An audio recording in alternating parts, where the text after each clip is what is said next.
gas treatment area,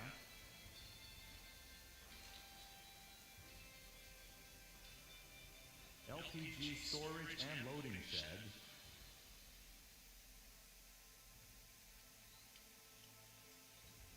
shared project area.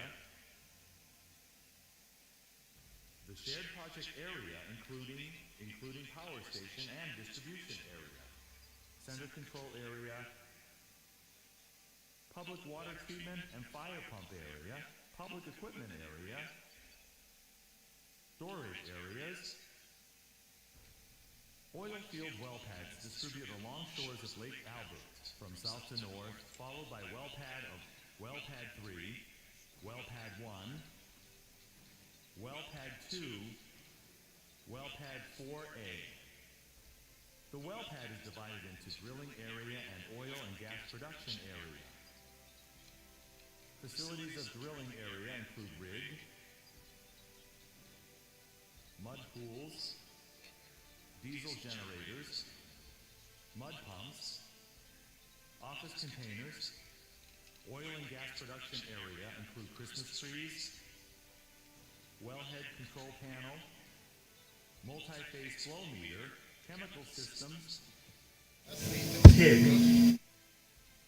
Well pad 3 covers an area of about 43,600 square meters, a total of 10 wells, 6 oil wells, and 4 water injection wells. Well pad 1 covers an area of about 46,300 square meters, a total of 7 wells, 5 oil wells, and 2 water injection wells.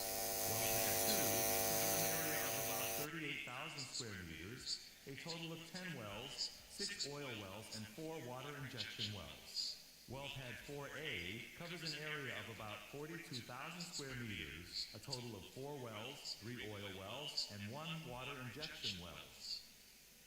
Permanent camp is located on the west of CPF and can accommodate 120 people living as well as accommodation, office, living, and entertainment in an integrated living area. Lake water is taken in for oil field water use and shall be water use units through transfer line. The safety check station located at the top of Escarpment Road for security and safety check purposes. There are 3 partners for Lake Albert Oil Development Project: Ugandan government, namely CNOOC Uganda Limited, Total ENP Uganda BV, and Tullow Uganda Limited. The operatorship of Kingfisher is held by CNOOC Uganda Limited. FEED engineering of Kingfisher Field Development Project is performed by consortium of COOEC and SEC, which lays a solid foundation for the subsequent EPC. Fully sail with strong wind on wide sea under broad sky, compose a new chapter with one heart and great aspiration.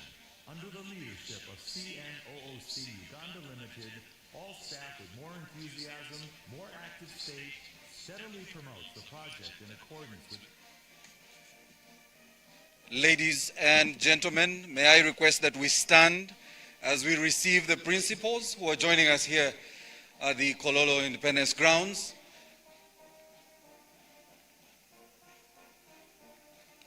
I'll humbly request, as soon as the principals are settled in, we remain standing for the anthems and thereafter prayers.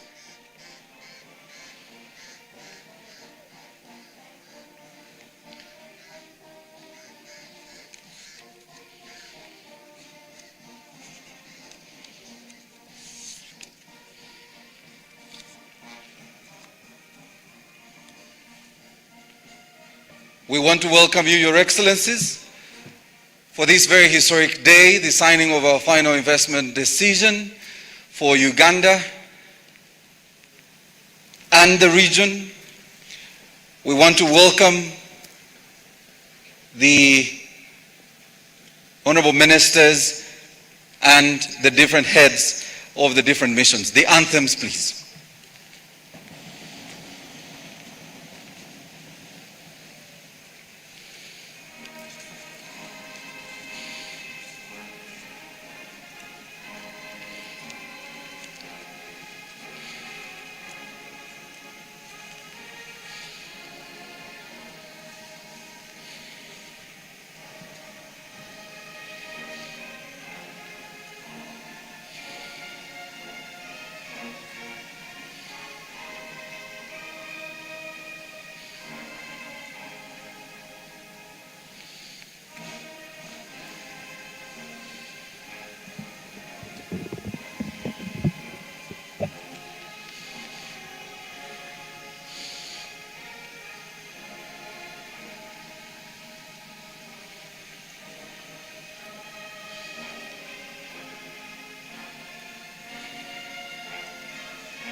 Please do remain standing. I would now like to invite members of the Interreligious Council of Uganda, led here by the Metropolitan Jeronimus Muzei and the Deputy Mufti of Uganda, His Eminence Sheikh Abdallah Semambo, to come and lead us in a word of prayer.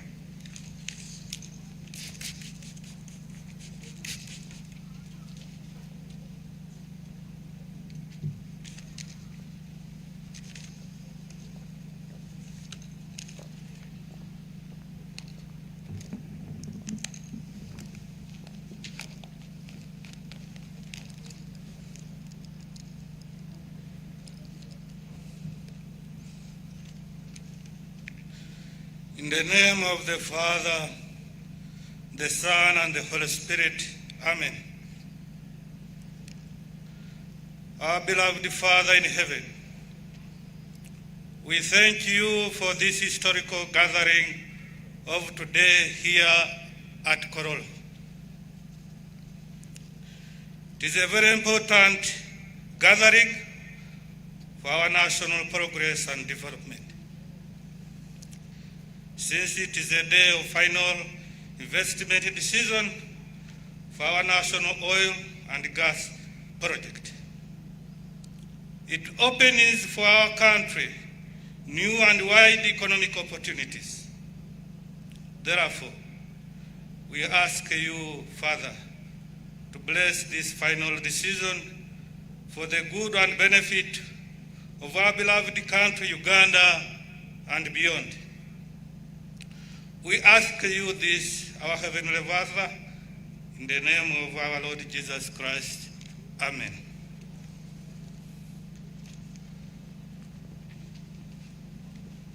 You may take your seats, ladies and gentlemen. Your Excellency, President Yoweri Museveni, President of the Republic of Uganda, Your Excellency, Dr. Philip Isdor Mpango, the Vice President of the United Republic of Tanzania, Your Excellency, the Vice President of Uganda, Jessica Lupo, the Honorable Ministers, Members of Parliament, Your Excellencies, the Ambassadors, the Permanent Secretaries here, the different heads of government missions, and in a very special way, the Tanzanian delegation. I would like to request the Ugandan team, put your hands together for the Tanzanian team that is here today. Tunashukuru sana, na hii mambo ya Swahili yangu ni ndogo sana. Sasa Salamia, you allow me to complete that sentence from there and move on with the program. Your Excellencies, today is a very historic day, a day a lot of us have been dreaming about. But there is special people in this room that have been part of this close to over 30-year journey that will begin making remarks here today. But in a very special way, we want to recognize very important people. Our joint venture partners who are here, led by the Chair and CEO of Total Energies. You're most welcome, sir.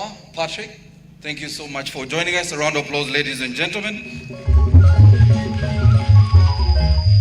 Also here, representing the Chairman Sinok, is the President Sinok Uganda, Mr. Chen Xiaobao. We want to thank you so much, sir, for joining us. Our other joint venture partners who are here, the Tanzania team, and I want to, in a very special way, recognize this Tanzania Petroleum Development Corporation that is here, represented by their CEO, and also the Uganda National Oil Company. Round of applause, ladies and gentlemen. May I now take the pleasure of inviting the Permanent Secretary in the Ministry of Energy and Mineral Development, Engineer Irene Batebe, to come and make welcome remarks. You're most welcome. Round of applause, ladies and gentlemen.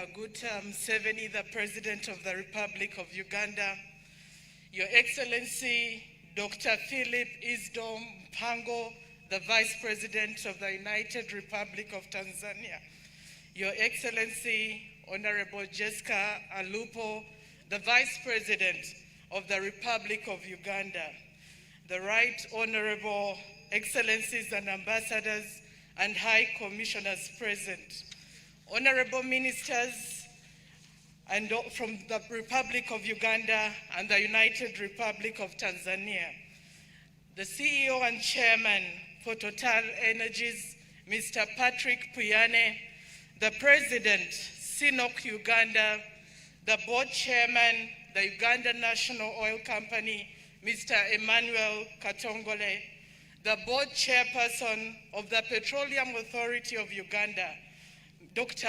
Jane Mulemwa, religious leaders, Your Eminences, the Deputy Head of the Public Service and Secretary to the Cabinet Secretariat, colleague permanent secretaries present, and heads of government agencies from both Uganda and the United Republic of Tanzania, the private sector fraternity, the district leadership and officials present, the press, distinguished guests, ladies and gentlemen, a good morning to you all.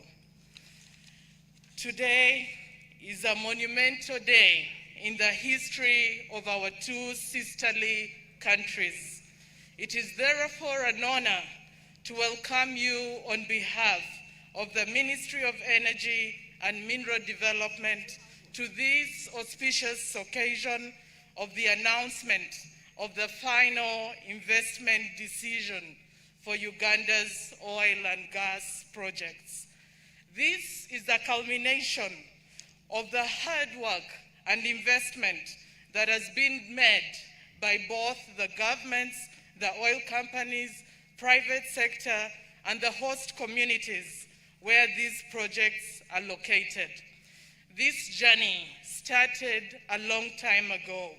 So these efforts date back to pre-1980, where oil exploration was undertaken intermittently through the 1930s, but came to a halt during the Second World War. Serious exploration work commenced again in the early 1980s with the first Petroleum Exploration and Production Act enacted. These efforts were fortified in 1986 by His Excellency President Yoweri Museveni when he issued a policy directive to ensure capacity building, data acquisition, and promotion and monitoring of compliance of licensed companies. In 1991, arising from that effort, we saw the signing of the first production sharing agreement. And consequently, a lot of work was done, and in 2006, Uganda discovered commercially viable oil deposits. And today, we boast of 6.5 billion of standard tank oil initially in place, with about 1.4 billion recoverable. In 2008, Cabinet did approve the National Oil and Gas Policy for Uganda, which we currently are applying, but in the process of reviewing. Consequently, we did put in place, through Cabinet and Parliament, the new petroleum laws for the upstream and midstream. So with that background and history, you will agree with me that this has been a long journey, but rewarding. So this day is a testament that consistency and hard work pay off in the long run. Uganda's journey has been steady and measured to ensure that by the time the country progresses to production, it is adequately prepared in terms of the legal and institutional framework, capacity of its people, and infrastructure development. This process has followed a deliberate action by the government And today, we have created a critical mass of government professionals who have and continue to make a significant contribution to the sector. We have heard a number of claims that Uganda's oil and gas production has taken a while. But as people who have been in the sector for some time are aware, this elaborate process has partly been for a good cause which enhances the country's ability to optimize the benefits from the sector. So with all the enablers in place, today, as we prepare to announce the final investment decision, it's important that we remind ourselves that this pronouncement by the oil companies is to enable us prepare to progress the projects to development and consequently production, where we will extract our first oil. So the funds necessary for the project execution and start of operations have been mobilized and the projects are viable. So Your Excellencies, with your continued visionary leadership, we are confident that Uganda and the United Republic of Tanzania will benefit from this project, and the proceeds from the industry will contribute to eradication of poverty and create lasting value to society.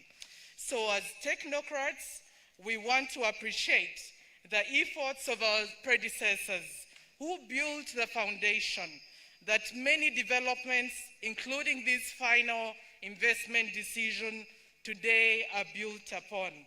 Of course, some of these senior citizens include the Senior Presidential Advisor, Dr. Fred Kabagambe Kalisa, who is here today with us, and Mr. Kashambuzi Ruben, who is now in full retirement, and he did send his regards. There are additional other members of Mr. Robert Kasande, the current Permanent Secretary of the Ministry of Justice and Constitutional Affairs, and of course, Mr.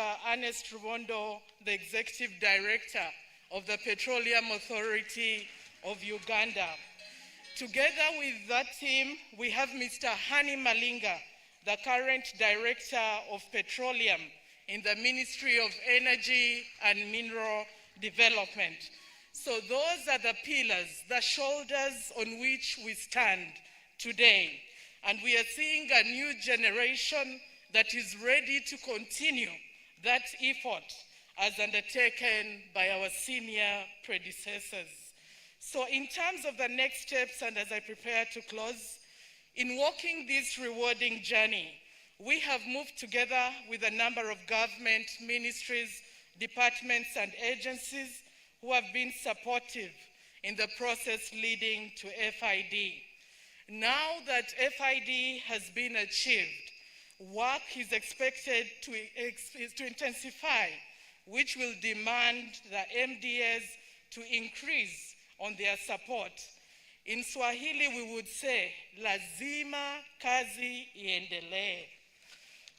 So, members, as we move forward, issues of coordination, cross-border movement, logistics to ensure equipment are delivered in a timely manner to the sites will be very critical. Project authorizations, approvals, and permitting will be on the critical path for the timely achievement of the first oil in 2025. Local participation is at the core of the implementation of the project. We therefore celebrate this achievement, and we will continue to support the oil companies in executing their plans. We want to use this opportunity to also congratulate the international oil companies together with UNOC and TPDC for this achievement. And we want to task them, as they proceed into the implementation, to pay attention to issues of environmental social governance and to ensure that they exploit the resources in an environmentally sustainable manner. We appreciate the leadership of His Excellency the President, our ministers, the Cabinet Committee on Oil and Gas, Parliament, and the respective local government. I also want to close by thanking my colleagues from the United Republic of Tanzania, together with the technical team, for your continued support to Uganda's oil and gas sector, especially in the ongoing development of the EACOP project. Lazima kazi iendelee. Special thanks to the district leaders who are also here, and we look forward to continuing our partnership in executing this project to completion. I wish you all a very fruitful celebration. With that, I take the honor and pleasure to invite the Honorable Dr. Ruth Nankabira Sentamu, the Minister of Energy and Mineral Development, and in our circles, we refer to her as the Minister of Petroleum because of the passion she has to achieve first oil. Thank you very much.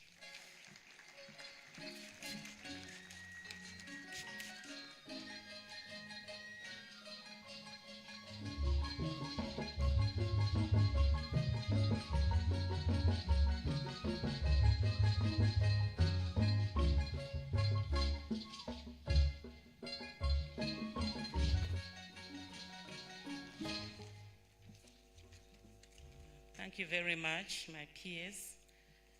Your Excellency, General Yoweri Kaguta Tibuhaburwa Museveni, the President of the Republic of Uganda and the National Chairman of the National Resistance Movement Party. Your Excellency, Dr. Philip Mpango, the Vice President of the United Republic of Tanzania. Your Excellency, Major Jessica Alupo, the Vice President of the Republic of Uganda and a woman MP for Katakwi District. Your Excellencies, the Ambassadors and High Commissioners present, my colleagues, Honorable Ministers present from both Uganda and the guests from the United Republic of Tanzania, our good partners, the CEO of Total, the CEO of CNOC, the board chair of UNOC, PAO, and TPDC, the heads of public service, who is our Secretary to Cabinet, the permanent secretaries present, and the heads of government agencies, our colleagues from the private sector fraternity, our colleagues from the district leadership and officials present, our colleagues from the media, the Fourth Estate, distinguished ladies and gentlemen, a good afternoon to you. I must begin by thanking the Almighty Lord who has seen us walk this journey today. And I appreciate the contribution of all of you who have contributed to the achievement that we are about to witness this afternoon. As Ugandans, it is indeed an exciting day. This is the day that the Lord has made for us to witness yet another important milestone of the announcement of the final investment decision for the oil and gas projects in Uganda. This milestone marks a firm commitment from the oil companies to proceed with Uganda's oil and gas projects and launches the major construction for works by the joint venture partners.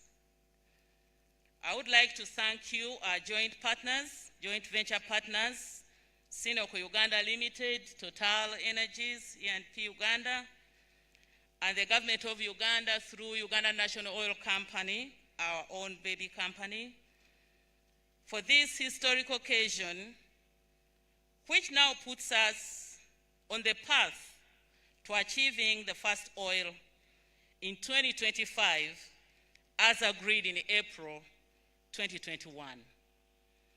Announcing the first oil to come out in 2025 is not only a social statement, socio-economic statement, but a political statement for us as Ugandans and also as East Africa at large.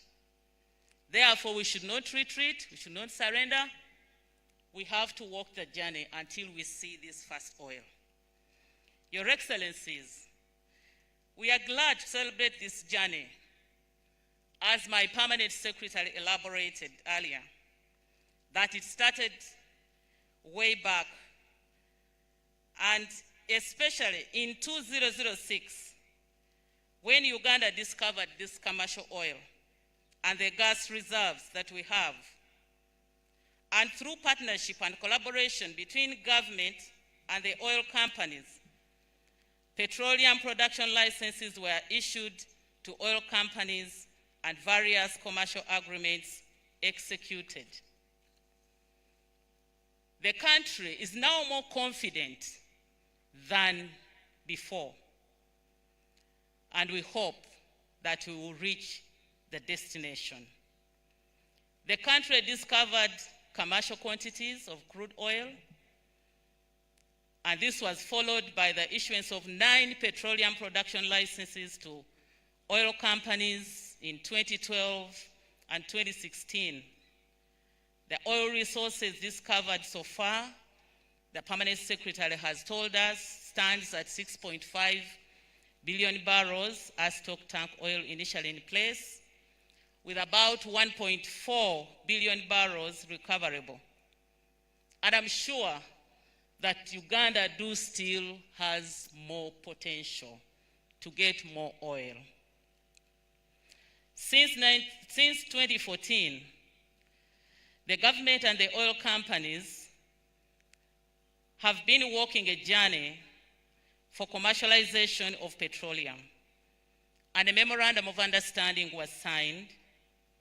The commercialization plan considers the development of the crude oil export pipeline and oil refinery. The development of the 2 projects is progressing. In order to progress with the development of Uganda's oil and gas projects, government and the oil companies agreed to the following to be undertaken to facilitate the achievements of the final investment decision.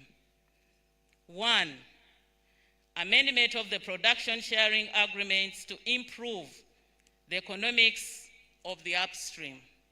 2, amendment of the Income Tax Act to reflect the amendments in the production sharing agreements. 3, conclusion of the farm down transaction by which Tullow was selling its entire interest in Uganda's upstream to Total. And 4, conclusion and signature of the host government agreements for the East African crude oil pipeline. 5, enactment of enabling legislation for the East African crude oil pipeline project, conclusion and signature of the tariff and transportation agreements for the East African crude oil pipeline, and conclusion and signature of the shareholders agreement for the East African crude oil pipeline. I am happy to note, Your Excellencies, that the above requirements have been achieved between government and the oil companies, and that has facilitated the ceremony we are having today. I must appreciate all of you, the Attorney General's chambers, and all of you colleagues that have seen this achievement through.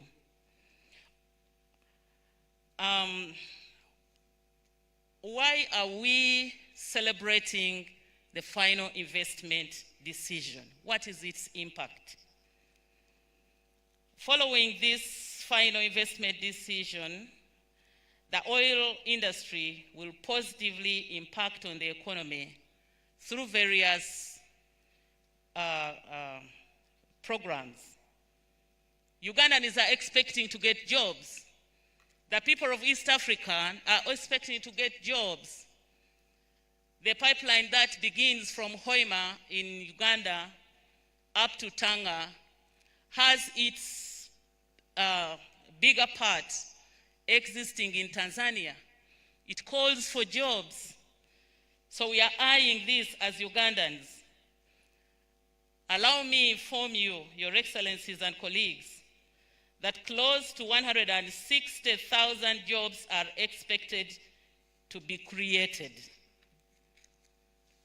Secondly, the provision of goods and services to the industry. It will be shameful for food to be imported outside East Africa. It will be a shame. So we need to be prepared to partake of the chances that the industry is bringing. Obviously, Uganda's tax base will expand. Tanzania's tax base will equally expand. The contribution towards repayment of Uganda's debt obligations. Sometimes we feel we are captives when it comes to looking for funds to invest in these important projects, and we are told you cannot move, you are reaching the red line. So we expect that the contribution from this industry will help us to pay our debt obligations, but also invest more in infrastructure, which can turn out to also bring or contribute tremendously to our economy. We will be supporting the National Development Plan 3, which focuses on petroleum, mineral development for industrialization. We hope to facilitate the development of the refinery in the country. It is worth noting, Your Excellencies and colleagues, that these achievements have been made possible through the steadfast leadership and commitment of His Excellency Yoweri Kaguta Tibuhaburwa Museveni, Her Excellency Samia Suluhu Hassan, who is today represented by His Excellency the Vice President, Dr. Philip Mpango, and of course, the late President, Dr. John Pombe Magufuli. May his soul rest in peace. Your Excellency, the Minister of Energy and Mineral Development is so grateful for the support, and we do salute you. I also want to thank my colleague, the Minister of Energy of the United Republic of Tanzania, Honorable January Makamba, who is here with us today, is part of the 30-man delegation which has accompanied His Excellency the Vice President. My brother, thank you so much. Thank you for organizing that big conference where private sector was taken through the development, and they are now anxiously waiting for this day so that they can jump into action. Distinguished guests, the government has paid special attention to local content with a view to achieve optimal participation of Ugandans and Ugandan enterprises with a focus on employment, provision of foods and services, capacity building, enterprise development, and transfer of knowledge and technology. The Ministry of Energy and Mineral Development and relevant entities of government are committed to ensuring that the framework put in place by the passing of local content policy in 2018 and the enactment of the various laws and the national content regulation within petroleum laws are fully implemented. The sector is witnessing tangible development in national content. For instance, at the end of 2021, 74% of the people directly employed by the licensed oil companies were Ugandans. On average, 27% of management positions and 64% of the technical positions and 100% of support positions within the licensed oil companies are occupied by Ugandans. So we are all there, at the top, executive, at the lowest level we have 100%. I commend the oil companies for this and urge them to ensure that more Ugandans get employed in the sector. Regarding the supply of goods and services, for example, 92% of the supplies and services were provided to the country's oil and gas sector in 2022 were by Ugandan entities, while in 2021, this was in 2020, I beg your pardon, while in 2021, 53% of the supplies and services were from Ugandan entities. Some of the services provided by Ugandan companies include human resource services, construction, agriculture and crop development, environmental and waste management services, broadcasting services, housing, hotel accommodation, and office rental services, security services, ICT accessories and services, education management services, insurance, vehicle hire, tracking and maintenance, medical services and equipment, and legal services. So tune yourself to see where you belong. The chances are still there. I also want to commend Uganda's private sector for continually building capacity to participate in the oil and gas sector. It is through the participation of the private sector that the country will be able to optimize the benefits from the oil and gas sector and experience economic transformation. Distinguished guests, we are aware that the world is currently having debates on greenhouse energy transition, which is putting pressure on fossil fuels. And in this regard, we are aiming at sustainable exploitation of oil and gas resources by ensuring the deployment of appropriate technologies and encouraging the utilization of LPG, liquefied petroleum gas, instead of firewood and biomass. When you get the statistics of how much wood Uganda loses through cooking firewood, you can be disappointed. Million cubic meters of wood is being wasted because people are looking for firewood. So as we listen to the world drumming for clean energy and energy transition, we should remember that there are countries like Uganda, which used to be so green, where we used to have so many forests, which are dwindling because people have to look for firewood for cooking. That's why we pray that this project materializes, because it comes with a substitute of biomass. We know that oil and gas still remains a valuable resource, as evidenced by the growing global energy demand, especially by the developing countries like Uganda, and the resulting high crude oil prices. The government of Uganda continues to increase the share of renewable energy in our energy mix. In this regard, our partnership with Total Energies will further be cemented today when we execute a Memorandum of Understanding for the cooperation in development of renewable energy. Due to several factors, the country has recently experienced shortages of fuel, and I'm happy to note that the shortages are coming down.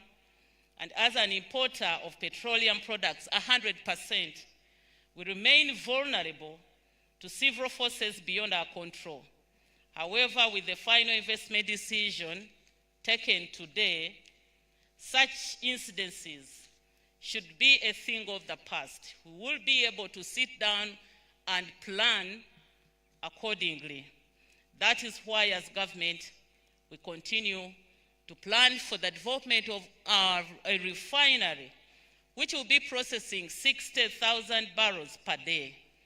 We hope we shall be able to strategically plan for our fuel security. I would like to thank everyone who has graced this important ceremony, but I cannot end without thanking the Right Honorable Deputy Speaker, who has been unable to be with us today because of the work she's supposed to do at Parliament. She moved very well with full support when we were passing the required legislation. The Leader of Opposition, Right Honorable Mpuga, was also very influential in making sure that both the opposition and government, we appreciate the need for the amendments to the Public Finance Management Act and the ECOP bill. I am so grateful. The members of the Natural Resources Committee and the Committee on Finance, I am so grateful for the role you played so that the relevant legislation is in place. Thank you, Your Excellency, for the opportunity you gave me to lead the team, which is so determined to make sure that the industry is live. I want to end here, and I wish you all the best for God and my country. Thank you very much.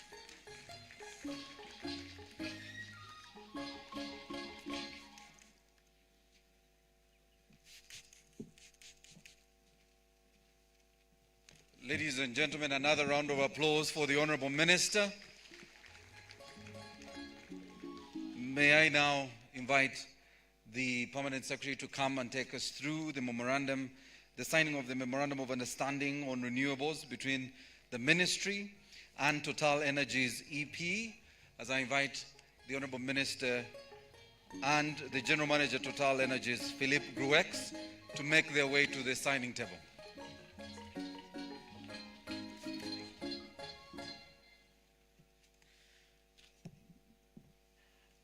Your Excellencies, the President of the Republic of Uganda and the Vice President of the United Republic of Tanzania, given the global movement to the development of renewable energies and the need to address issues to do with climate change, we are seeing a number of international oil companies transforming from just being oil and gas companies into the renewable energy industry.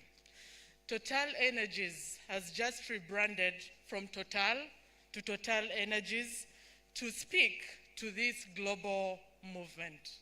So Total Energies is expanding its portfolio in Uganda to venture into the renewable energy space.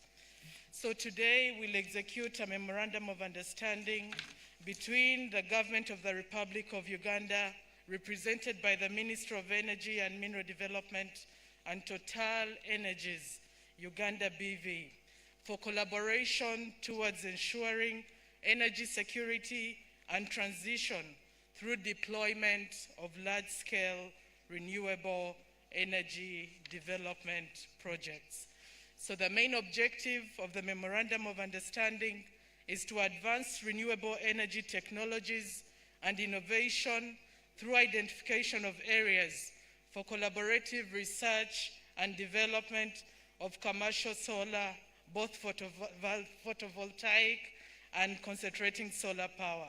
They'll also venture into wind, geothermal, low-carbon hydrogen, and grid modernization technologies, with a target of developing 1 gigawatt of installed capacity by 2030. Your Excellencies, that's the purpose of the Memorandum of Understanding. Thank you.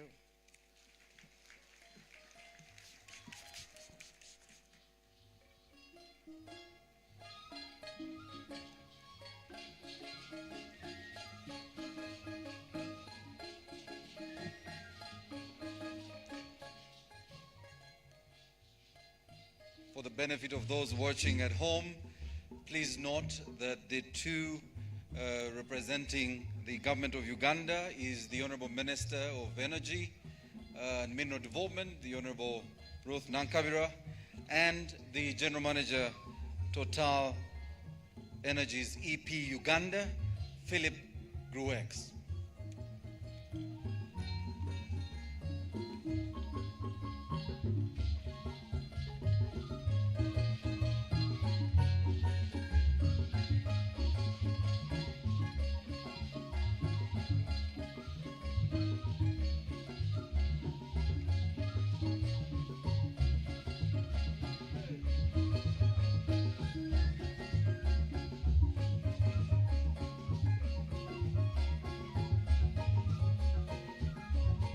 Immediately after signing, the two parties will have a photo moment for members of the Fourth Estate, and we will have that managed by our protocol team.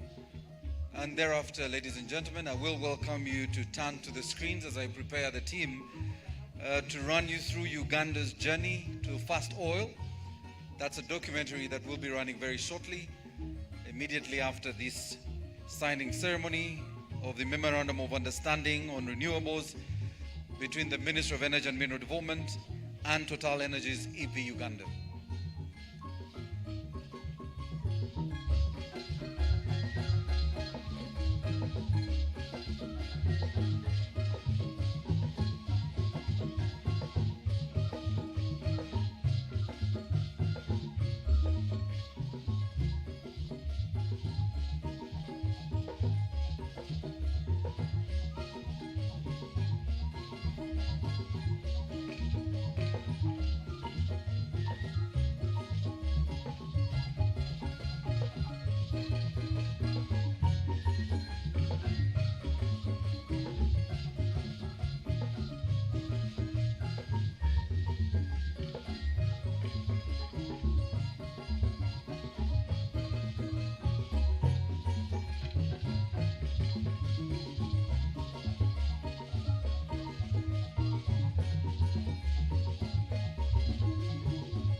Ladies and gentlemen, a round of applause.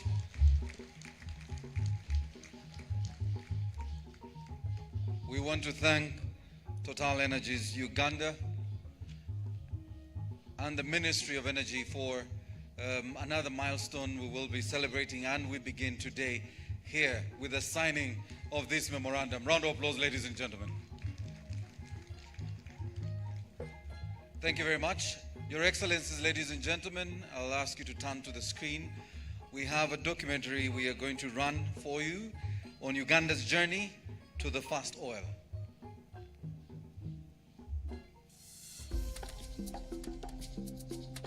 Uganda, the pearl of Africa, is home to vast savannas, abundant wildlife, and a diverse group of people with rich cultures. In 2006, His Excellency President Yoweri Museveni announced that Uganda had discovered oil after years of exploration in the country's western region. On the 6th of January 2006, when a commercial discovery was made, many countries drill but don't the commercial discoveries. We had a national Thanksgiving prayer led by the President of Uganda, and remember there was also the President of Burundi. The oil and gas resources that have been discovered in Uganda are close to 6.5 billion barrels of oil. And as you are aware, there's nowhere in the world you ever recover everything from the ground because of the technology and the type of oil fields they are in.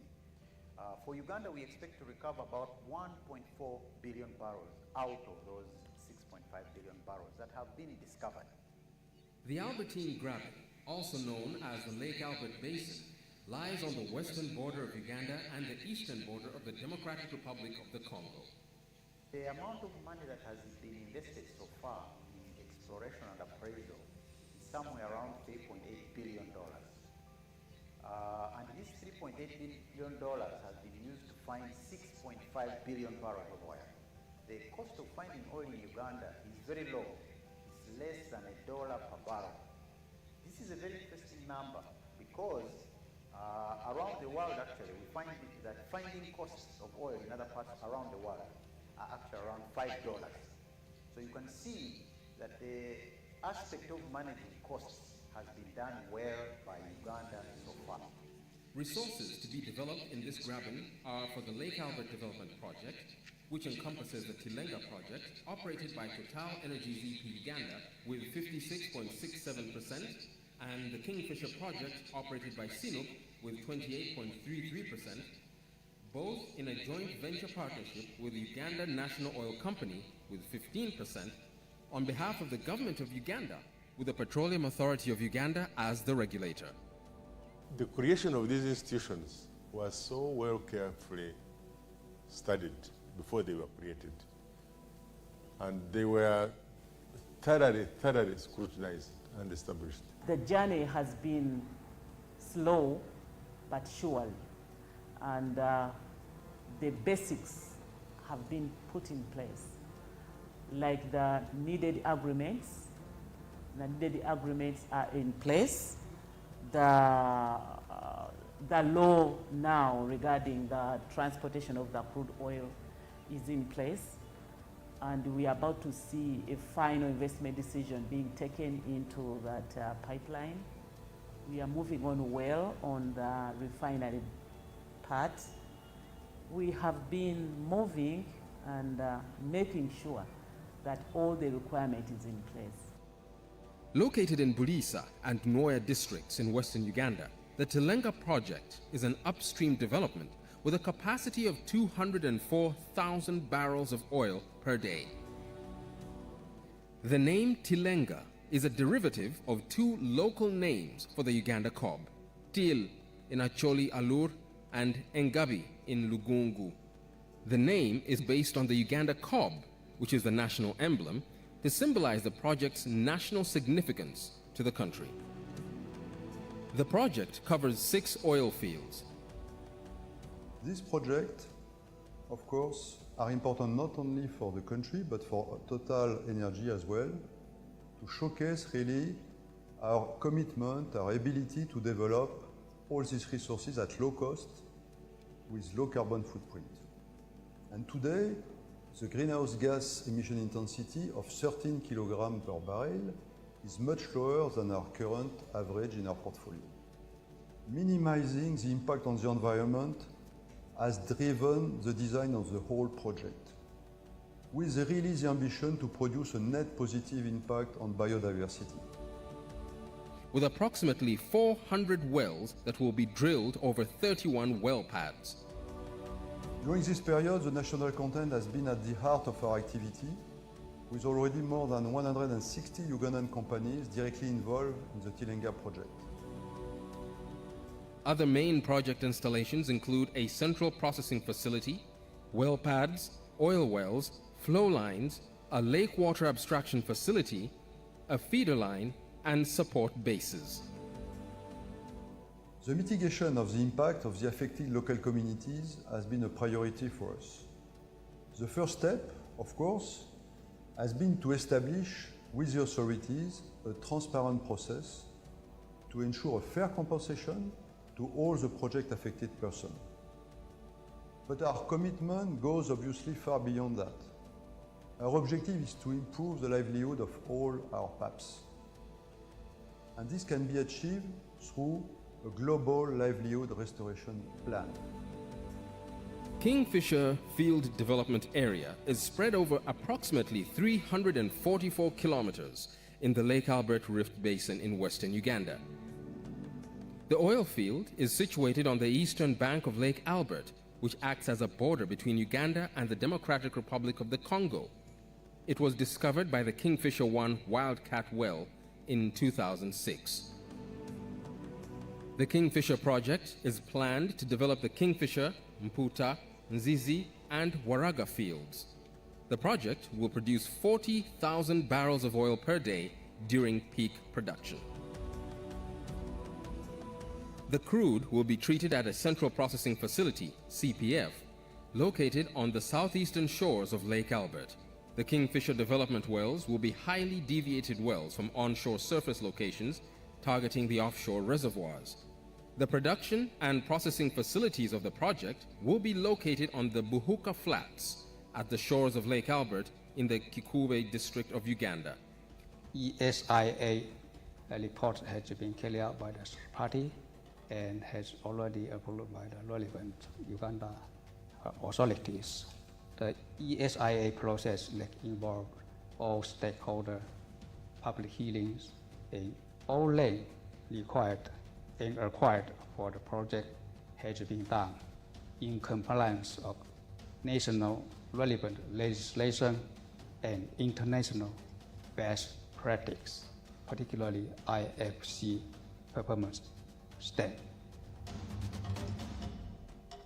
The government of Uganda has plans of commercialization of the discovered oil resources, including the phased development of a refinery, use of crude oil to generate power, and export of crude oil to the rest of the world market via the East African Crude Oil Pipeline. A 1,443-kilometer crude oil pipeline that will transport Uganda's crude oil from Kabale Hoima in Uganda to Chongoleani Peninsula near Tanga Port in Tanzania. The pipeline route was selected by the government of Uganda as the least costing and most robust route. The pipeline will be buried to minimize impact on the environment, with some facilities above the ground designed to ensure minimal environmental and social impact. The project is compliant with the Ugandan and Tanzanian national legislations and international requirements.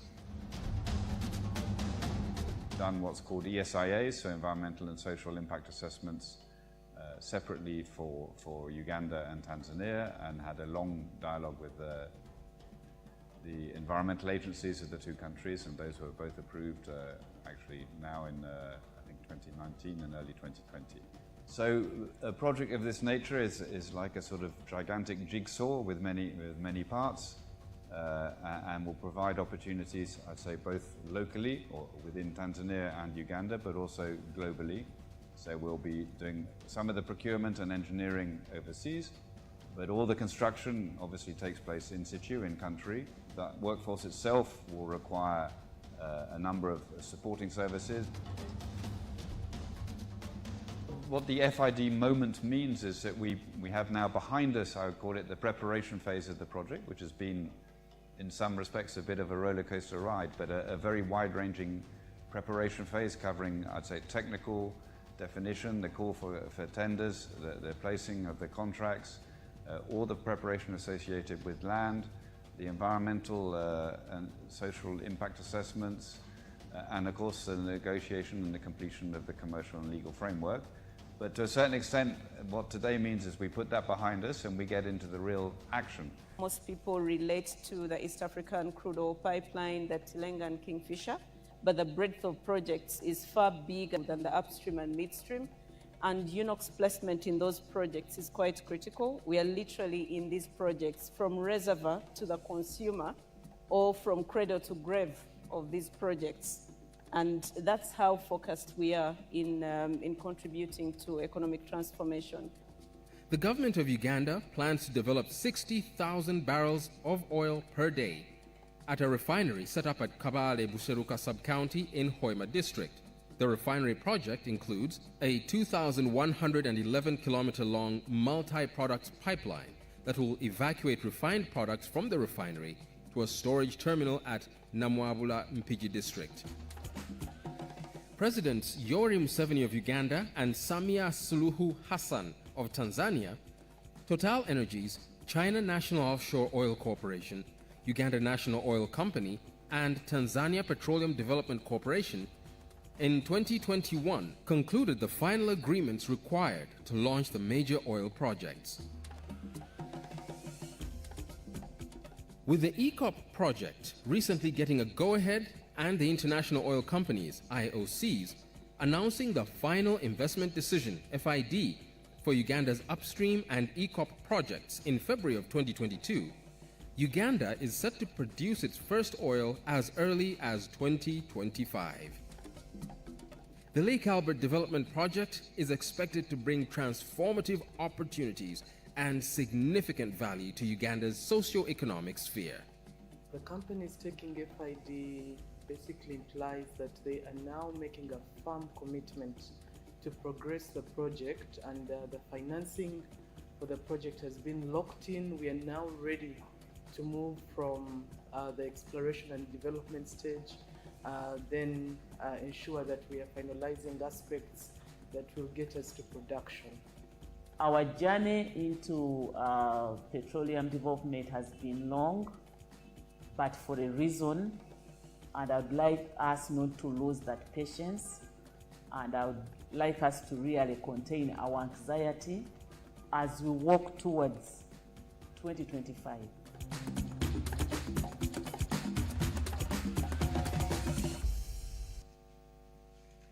Ladies and gentlemen, a round of applause for Uganda's journey to our fast oil that is significantly being put in motion today with the signing of the FID.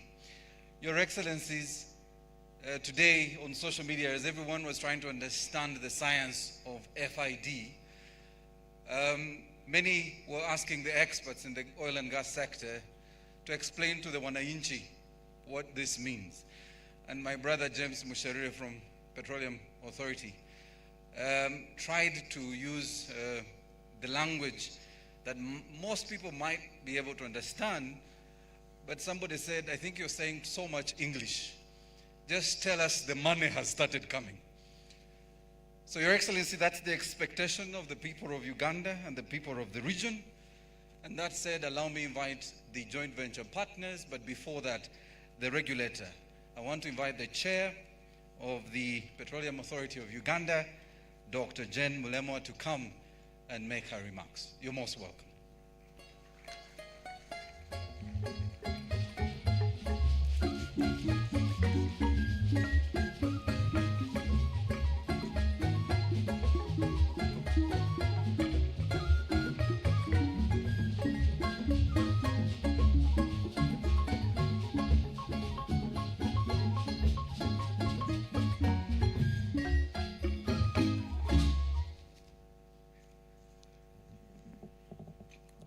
Your Excellency, the President of the Republic of Uganda, Yoweri Kaguta Tibuhaburwa Museveni, Your Excellency, the Vice President of the United Republic of Tanzania, Philip Isidore Mpango, and your delegation, Your Excellency, the Vice President of the Republic of Uganda, Honorable Jessica Alupo, Honorable Ministers here present, especially those who have been associated closely with this journey, Your Excellencies, the ambassadors and high commissioners to Uganda, especially the ambassador from France to Uganda and the ambassador from China, members of parliament here present, permanent secretaries here present, executives from the oil companies and heads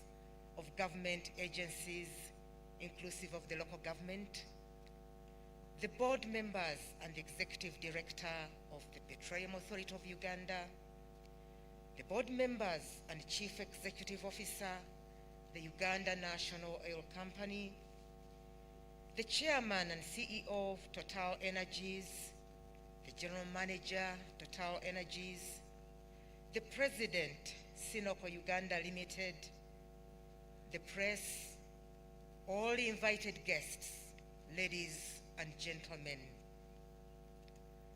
The Petroleum Authority of Uganda is delighted to join the whole country in celebrating this long-awaited announcement of the final investment decision for the country's oil and gas sector.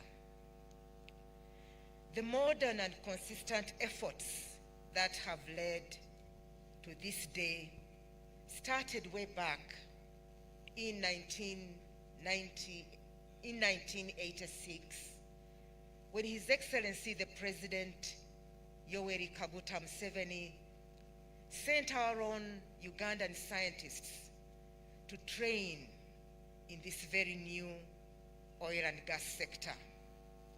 And some of the first batches of trainees include Dr. Kabagambe Kalisa, whom you've seen here, Mr.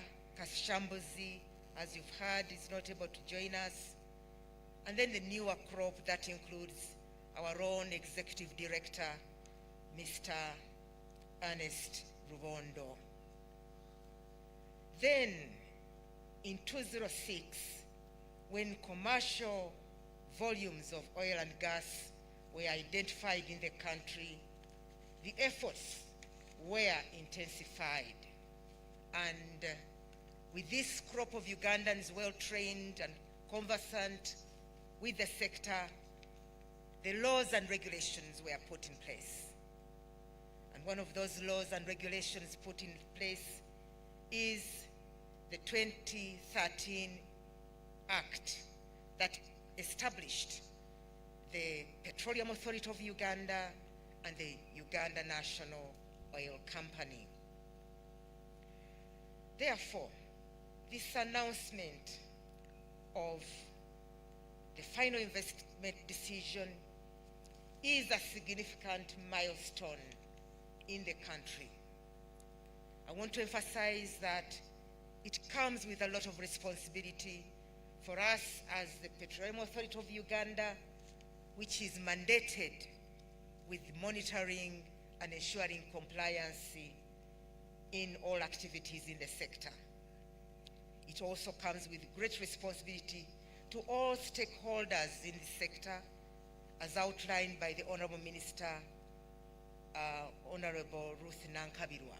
The responsibilities are huge if we are going to maximize the benefits of Ugandans, the benefits from this sector to our country. I want to assure you of the commitment of the Petroleum Authority of Uganda in working together with all the stakeholders in the sector to regulate and to achieve sustainable exploitation of Uganda's oil and gas resources, while at the same time contributing to Uganda being a sound investment decision.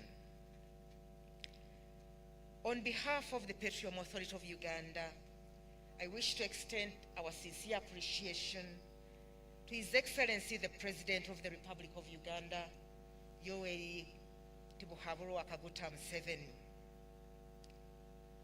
Your Excellency, we appreciate you for your visionary leadership and guidance, which has led to this particular milestone, but also to previous milestones in the country's oil and gas resources. In addition to that, I wish to express our appreciation to many other key players in the sector, including His Excellency, Her Excellency the Vice President of Uganda, the Right Honorable Minister, members of Parliament, all ministries, departments and agencies of government, local government inclusive, who have played and continue to play a big role in the sector, together with all the other stakeholders in the sector who have supported the Petroleum Authority of Uganda in its 6 years of existence to date. As the authority, we look forward to even more support and collaboration, particularly in this transition stage, because this day marks the way forward that we've been looking forward to, moving from exploration to development and production. The Petroleum Authority of Uganda thanks and congratulates and joins everyone in celebrating today's big announcement, which will subsequently usher the country into the beehive of activities that we expect to take place, leading to the production of first oil. Finally, but most importantly, I record appreciation to God for bringing us this far, and trust that we will see us through successfully through the rest of this journey. I thank you all for God and my country. Thank you.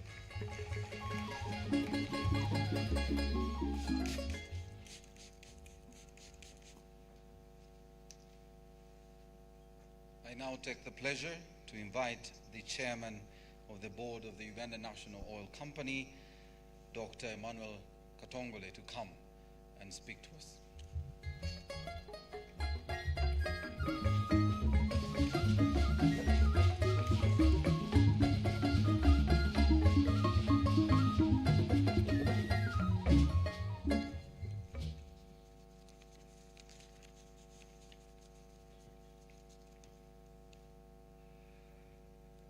Your Excellency, the President of the Republic of Uganda, General Yoweri Kaguta Museveni, Your Excellency, the Vice President of the United Republic of Tanzania, Dr. Philip Isdor Mpango, and your delegation, Your Excellency, the Vice President of Uganda, Honorable Major Jessica Lupo, Honorable Ministers present, Honorable Members of Parliament, Excellencies, Ambassadors and High Commissioners, Chairman and CEO of Total Energies, the President of CNOC, the Managing Director of Tanzania Petroleum Development Corporation, Permanent Secretaries, the Board of Directors and Management of Petroleum Authority of Uganda, the Board of Directors and Management of Uganda National Oil Company, and to all of you, ladies and gentlemen,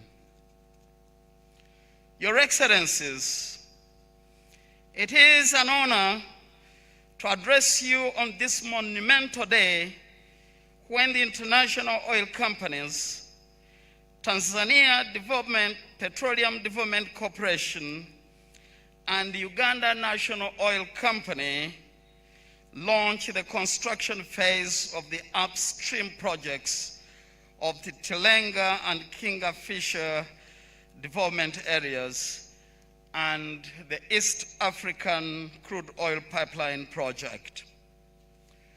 This is a key milestone that will unlock the oil and gas sector in both our nations. It is without doubt that this will substantially contribute to the economic transformation of both the United Republic of Tanzania and our beloved country, Uganda.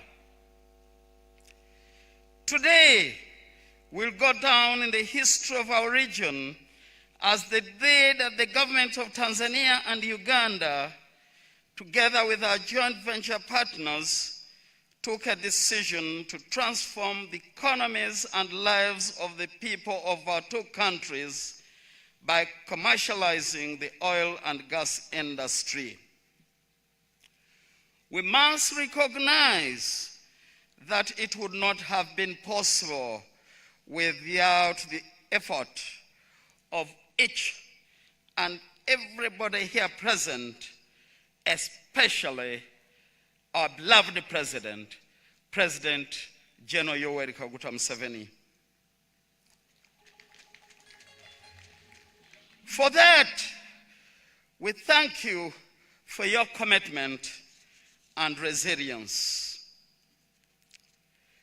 Your Excellency, we would not have gone to this point without the deliberate effort of you, our dear President, President Museveni, to train Ugandans in the different oil and gas disciplines. These Ugandans and others are involved in the sector have played a significant role in reaching this milestone. Your Excellencies, these officers are spread in numerous government institutions and have worked tirelessly over the years to ensure value for Uganda is retained in progressing and implementing the oil and gas projects. We would also like to thank Your Excellency for patiently and wisely guiding this sector through all the stages of its development, including periods when difficult decisions had to be made. Your wisdom, decisiveness, and ability to bring partners to a meeting mind have made today possible. Your Excellency, we shall always remember when you have always told us to be patient. You have always told us that FID will come. You have always told us that FID would come at the right moment with the right conditions. And that right moment is today, and it is your day. If anybody does not know what the meaning of a visionary leader means, today is your answer. Your Excellency, please permit me, on behalf of the Uganda National Oil Company,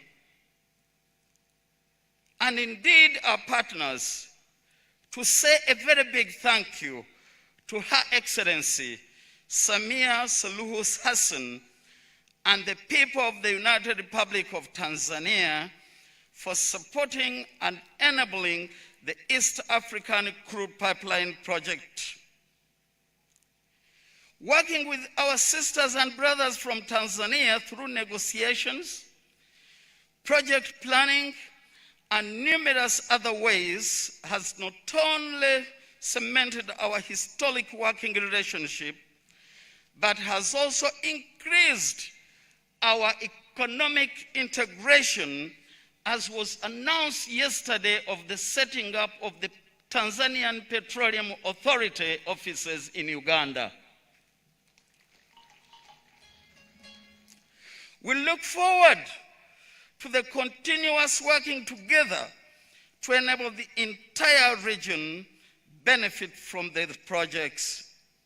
We would also like, in a special way, to pay tribute to late President, His Excellency John Pombe Magufuli, for his commitment and enormous commitment and contribution to this project. May his soul rest in perfect eternity. We recognize the enormous effort of the international oil companies that have invested in achieving this milestone. We wish to thank the companies involved in these projects: Total Energies, CNOOC, Tanzania Petroleum Development Corporation, Uganda National Oil Company, and many others, including Tallow Oil and Heritage Oil, that created the foundations for this journey to first oil. And to you, Chairman and CEO Patrick Poyeni, and your colleague from CNOOC, my request is one. Please try to turn 2025 into 2024 or even 2023. This is not because my second term as chairman ends in 2024, but because the people of Uganda are eagerly waiting to taste the fruits of oil. We appreciate the government of Uganda and Tanzania for having put in place the requisite legal and regulatory framework for the nationals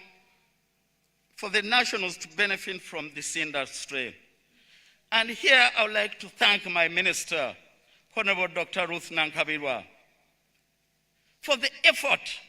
I have seen you work throughout the night, coordinating with Parliament to make sure that this is achieved. But I would also like to thank your predecessors, particularly Honorable Engineer Irene Muloni and Honorable Mero Kitutu. They too did a wonderful job. Your Excellencies, we must stress that national content requires an effective capacity building strategies to succeed. We should therefore not tire to continue to prioritize the capacity building of Tanzanians and Ugandans to fully participate across the entire petroleum value chain. This need is even more important during the years of construction. We must all work together to ensure that a reasonable portion of the $15 million that is spent in executing these projects is taken by the citizens of Tanzania and Uganda. As the board chairperson of Uganda National Oil Company, I commit on behalf of the company that we shall make every effort possible to enhance national participation. We shall commit to working with our partners and stakeholders to execute these projects and realize first oil as soon as possible. Once again, Your Excellency, thank you. Thank you. We owe you a lot.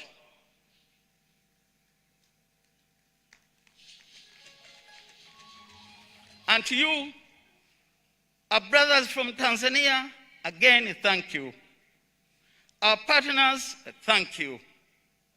Let's all do whatever it takes to rebuild and always make the Pearl of Africa the best in the world. I thank you.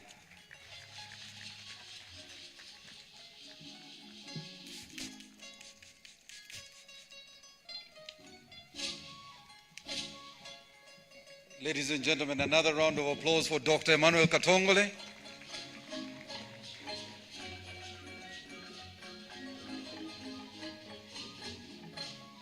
I now take the pleasure to invite Dr. James Matarajio, the Managing Director, Tanzania Petroleum Development Corporation, to come and make his remarks. You're most welcome. Karibu.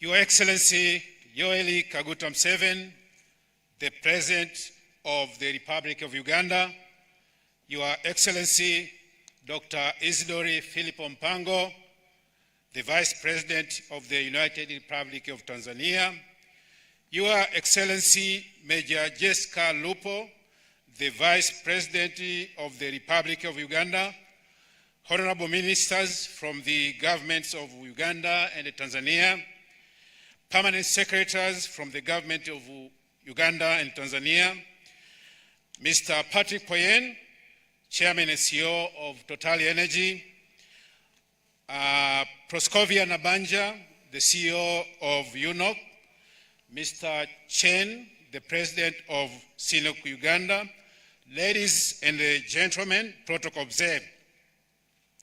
Your Excellencies, Heads of State, I'm honored and humbled to stand before you on this remarkable day as our two countries make another milestone towards realization of the East African crude oil project.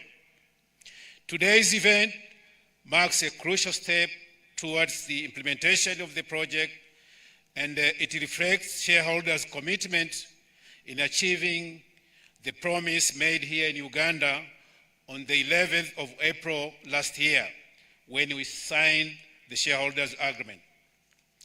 Your Excellencies, Heads of State, on behalf of the government of the United Republic of Tanzania, the Tanzanian Petroleum Development Corporation, as a shareholder for the ECO project, has been tasked to undertake numerous activities to ensure timely implementation of the project.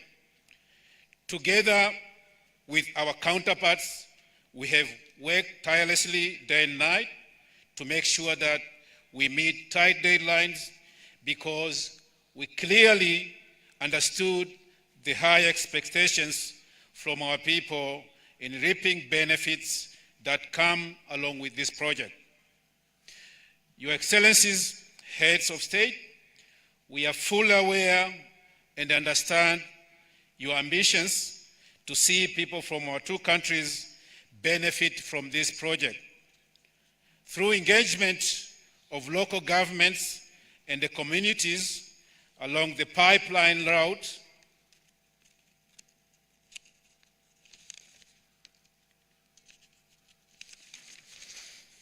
we have continued to raise awareness, and at the same time preparing local communities for their participation in this very important project.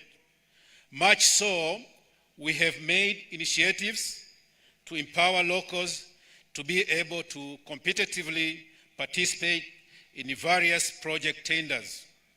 We have also provided sponsorships opportunities to young technicians to develop their skills in areas related to project requirements during construction and operation phases.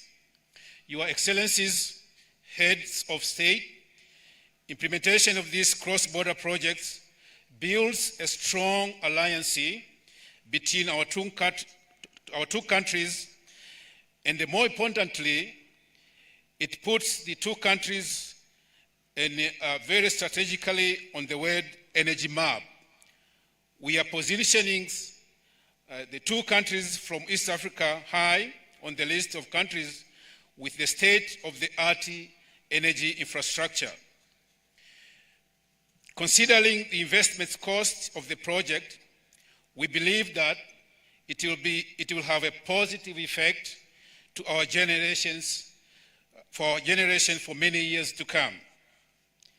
Your Excellencies, Head of State, allow me once again to sincerely convey my appreciation for being here today to mark this important project milestone. It's our courage and the guidance that has steered us to reach this far, and we are determined to achieve the desired objective for the project, and therefore the development of our two countries with our heart. Asanteni sana.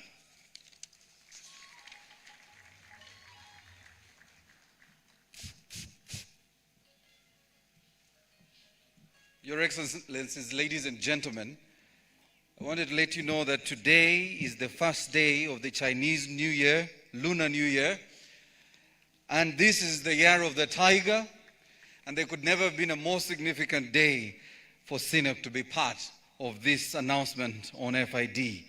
So it gives me great pleasure to invite the President CNOOC Uganda, Chen Xiaobao, who is here representing the Chairman CNOOC, to come and make his remarks. Round of applause, ladies and gentlemen.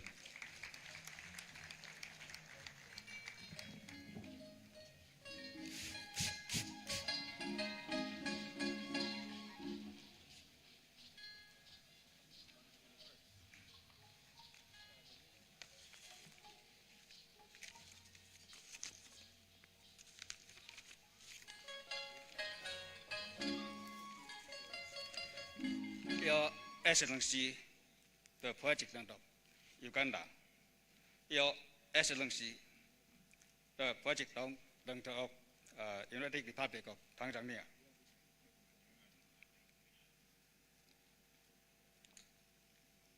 Your Excellency, Vice President of Uganda,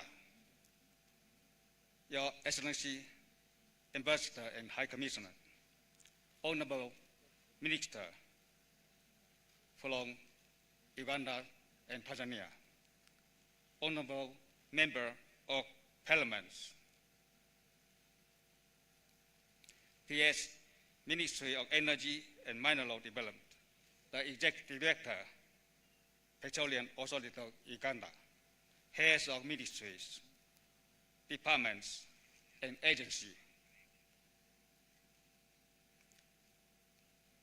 distinguished guests from delegation of Tanzania, our partners, Total Energy and UNOC, TPDC.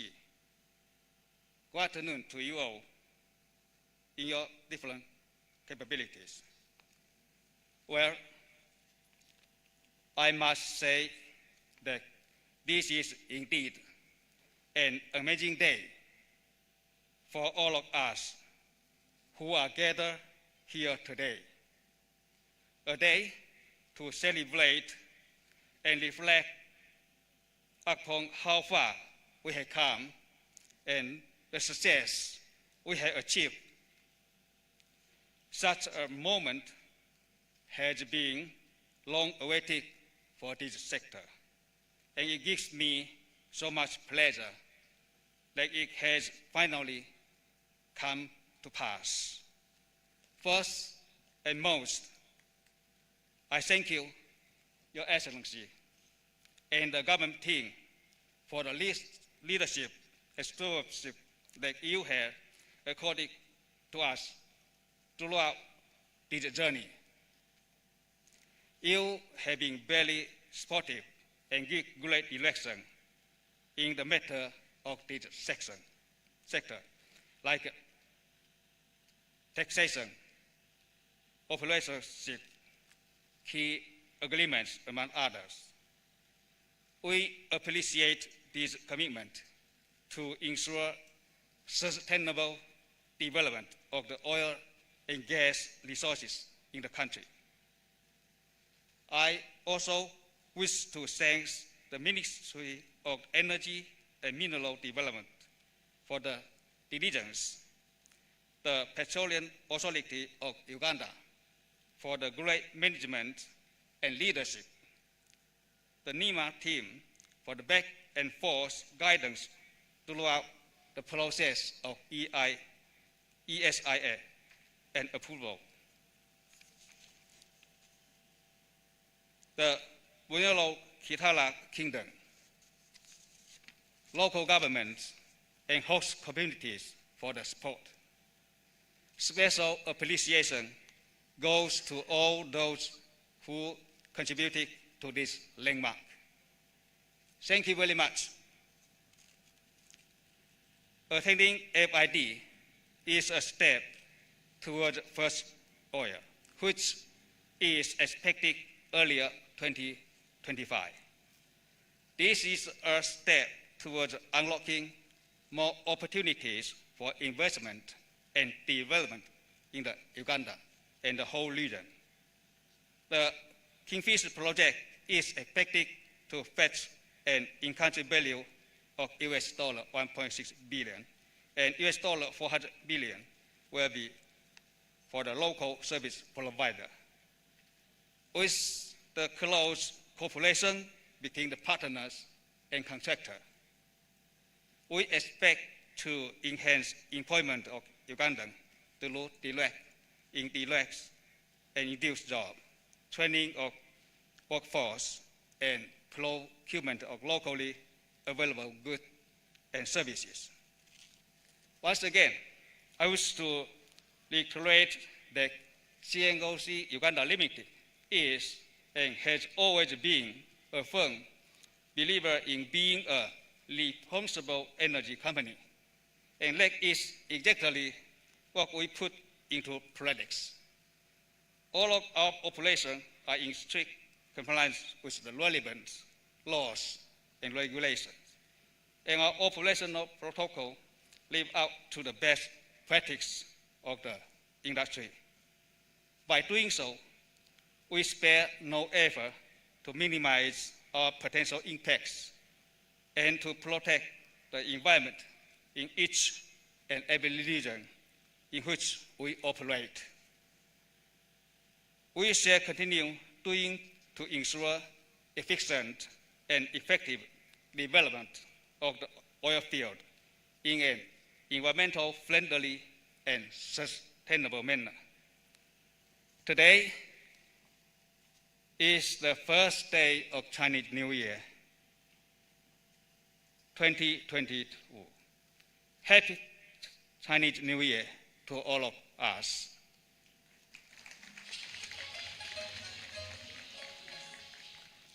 Taking this special opportunity, I wish New Year, new beginning for our projects and friendship. Thank you for listening to me, and I wish you safety and health for you and your family.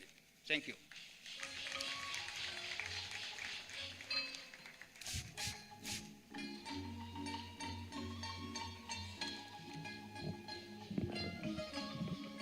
Ladies and gentlemen, we are almost getting there. And I know a lot of the people at home are saying, when is that announcement?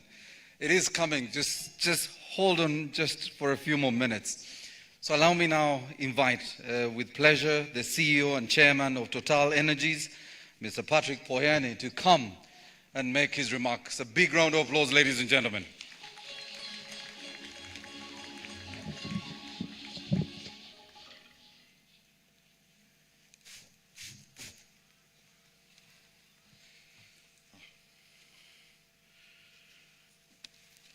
Your Excellency, General Yoweri Kaguta Museveni, President of the Republic of Uganda. Your Excellency, Dr. Philip Mpango, Vice President of the United Republic of Tanzania. Your Excellency, Major Jessica Alupo, Vice President of the Republic of Uganda.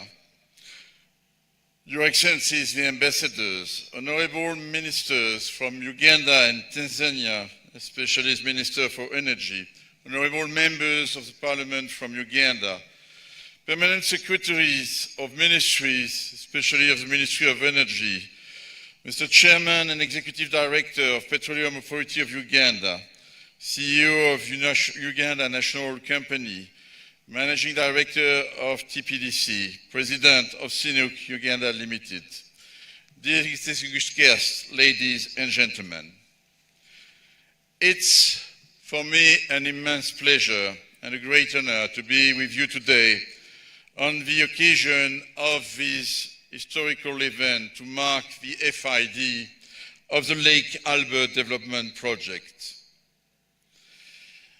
I said, and it's a real pleasure to be once again here in Kampala, in the Pearl of Africa. I said once again because Uganda is a country that I visited the most around the world since 2018, when we decided that we'll make all efforts in Total Energies to come to this final investment decision. For me, today is definitely a day of happiness for all of us, the joint venture partners in this Lake Albert Development Project, but also, I hope, for the people of Uganda and of Tanzania. I will call it the D-Day. This is a day, to be clear, where we committed to invest the $10 billion which are required to develop the Tilenga projects and the Kingfisher project upstream Uganda, but as well this very long 1,400 kilometer pipeline from Hoima to Tanga, from Uganda to Tanzania, which is, of course, a masterpiece of the projects. So it's a day where we are committing and to go to first oil by 2025 and maybe a little before if we could.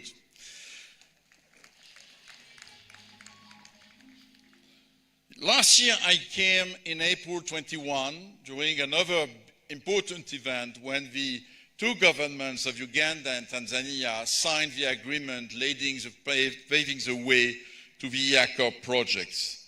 By that time, I was chairman and CEO of Total. No, I'm no more this one, I'm chairman and CEO of Total Energies. As the Honorable Minister said, the energy world is changing. And we must adapt to build a responsible future, taking fully into account this climate change phenomenon, which the young generation are asking us to fight against and to take actions. This is why we transform our company from Total to Total Energies to become a multi-energy company and a major player in the energy transition.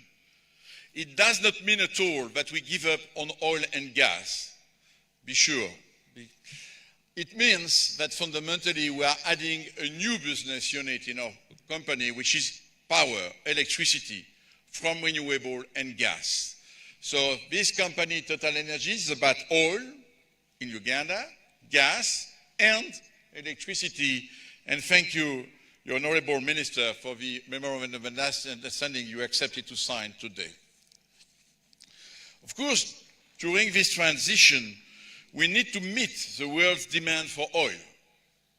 The current spike in global oil price demonstrates that the lack of investment in this sector could have some consequences for customers. We need to launch new developments like the one we are launching today for the Lake Albert development to compensate for the decline in the production around the world of existing fields and to meet the demand. As a responsible company, Total Energies has decided to focus our investments on projects with low costs and low emissions. And I can testify today that this Lake Albert development projects is meeting these two targets, low cost and low emissions. And that's why I'm proud to contribute and announce the final investment decision of this project.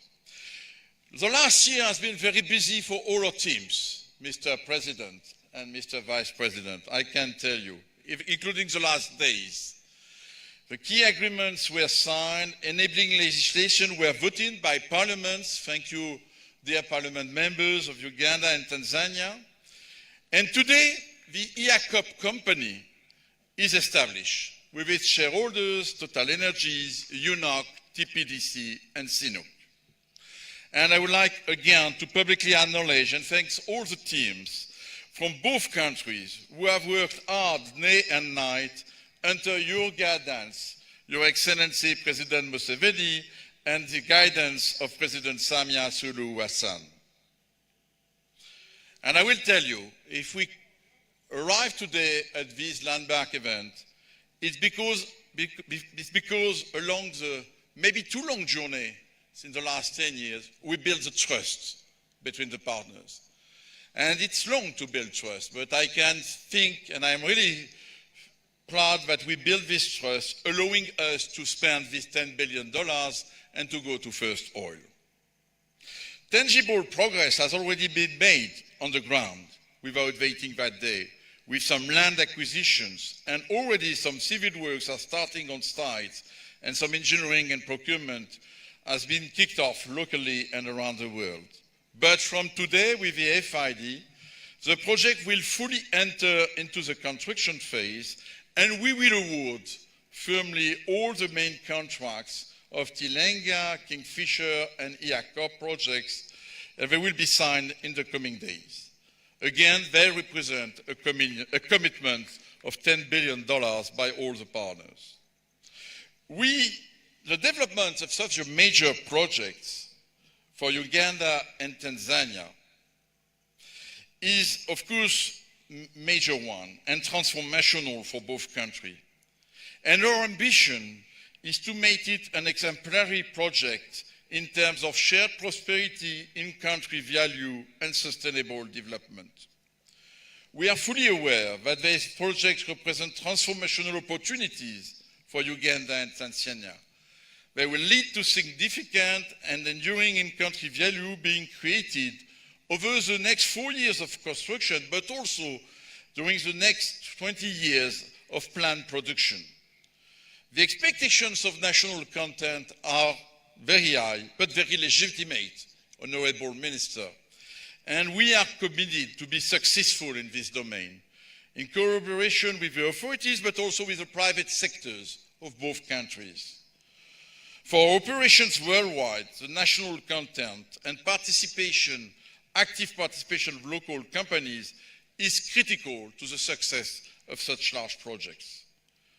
These projects will require as well significant land acquisitions programs.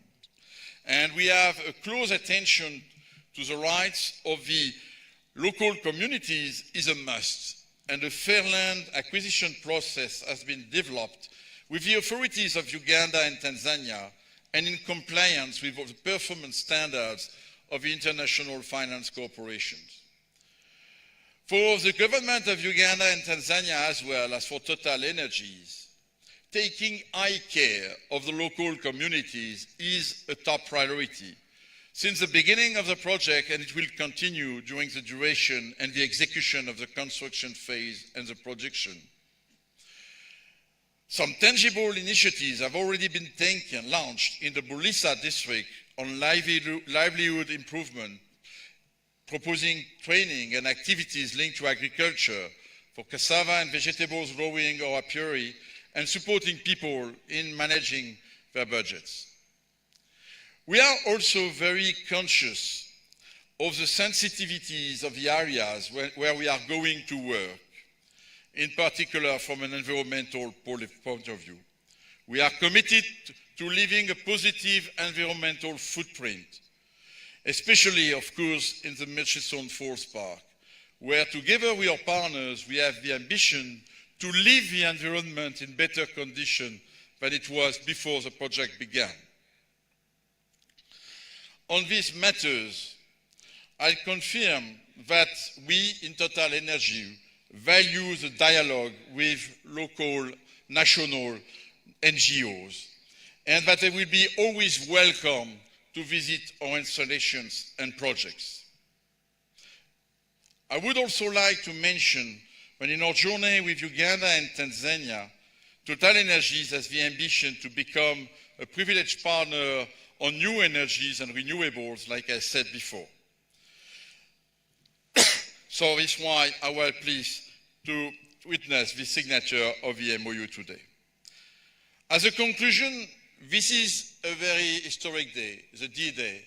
But in fact, it's only the departure day. The departure day for teams to work hard to build the projects. And I think we should not forget it. We spent 10 years, we entered into Uganda in 2012 as Total Energies, Total by that time, to achieve this commitment today. We have 4 years now to build it. We should not forget it because before this day, it was a time of long negotiation, finding solid base for the projects. It's done. No, it's a time of execution. Industry is the art of execution, and time is money. So we must not lose a single day. And the only way to do it, to execute it, to support our teams in Uganda, in Tanzania, from Total Energies, CNOOC, UNOC, TPDC, is to be united and to keep in mind the trust we have built together.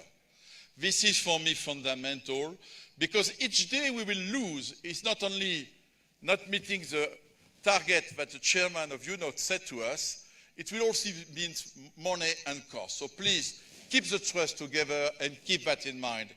It's my request today to all of you.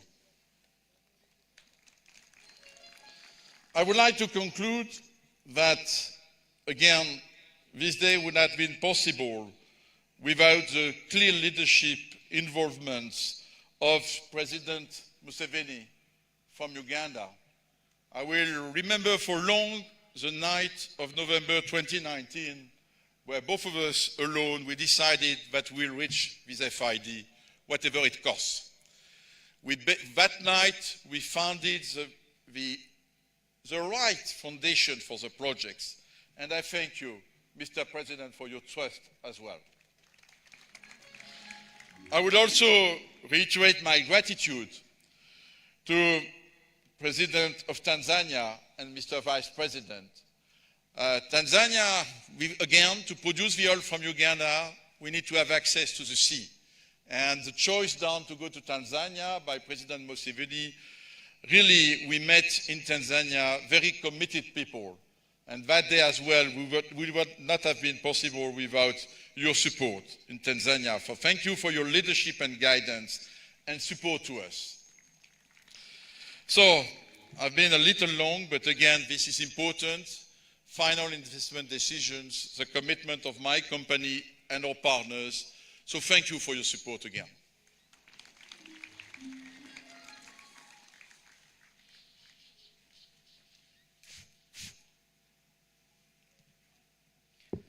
Surely we can do better than that. Another round of applause for Mr. Patrick Poyani.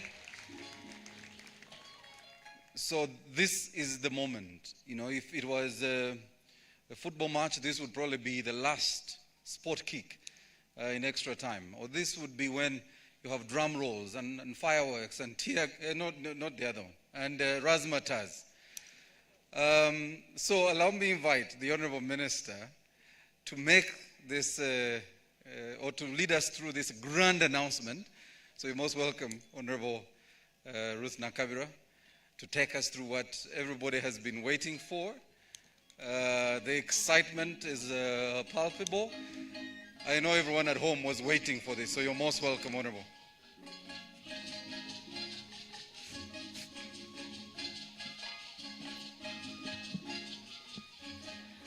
Thank you very much, Your Excellencies and colleagues. I looked at Mr. Ramadan Gobi, who is the Uganda's Permanent Secretary and Secretary to the Treasury, as Mr. Patrick Poyani was speaking, and Gobi's head was nodding as Patrick was also nodding.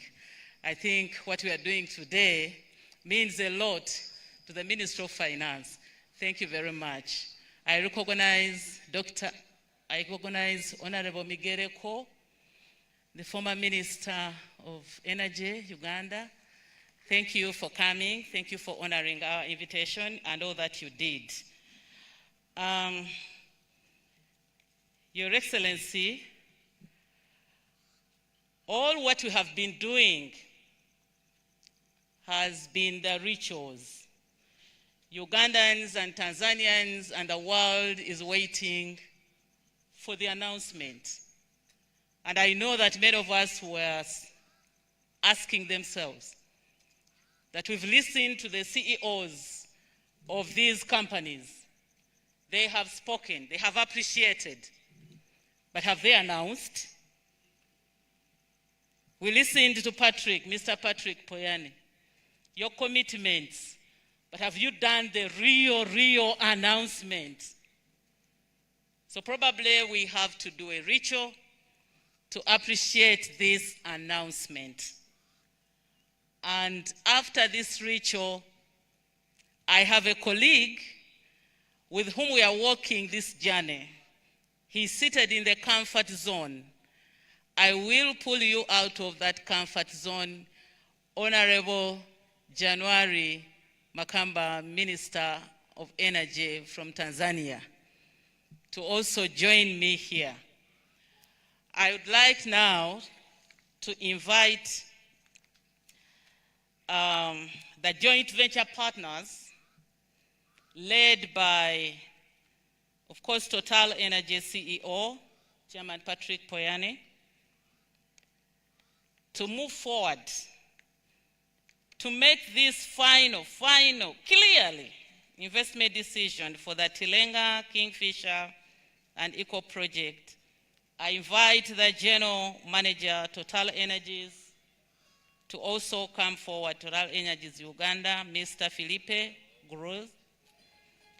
I'd also like to invite the President. They are already inviting themselves. Thank you so much. Time is of essence. Proscovia, CEO UNOC, please come forward. Ugandans are waiting, and this is going to be a maiden activity in Uganda. We've never seen an FID being taken. I don't know how you are going to do it. My brother, you come forward, Minister.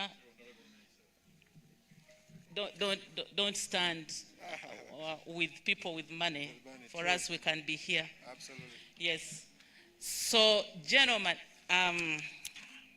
Chairman and CEO, Total Energies, have you announced? Ugandans are waiting for your deep voice to do the ritual. So, in the name of the joint venture partners and in the name of Total Energies, I declare the final investment decision for the Lake Albert development projects, Tilenga, Kingfisher, and Yako projects.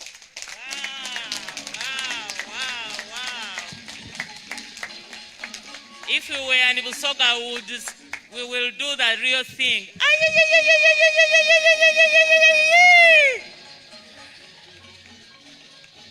We would like you to remain on record that you have done it by a symbol of...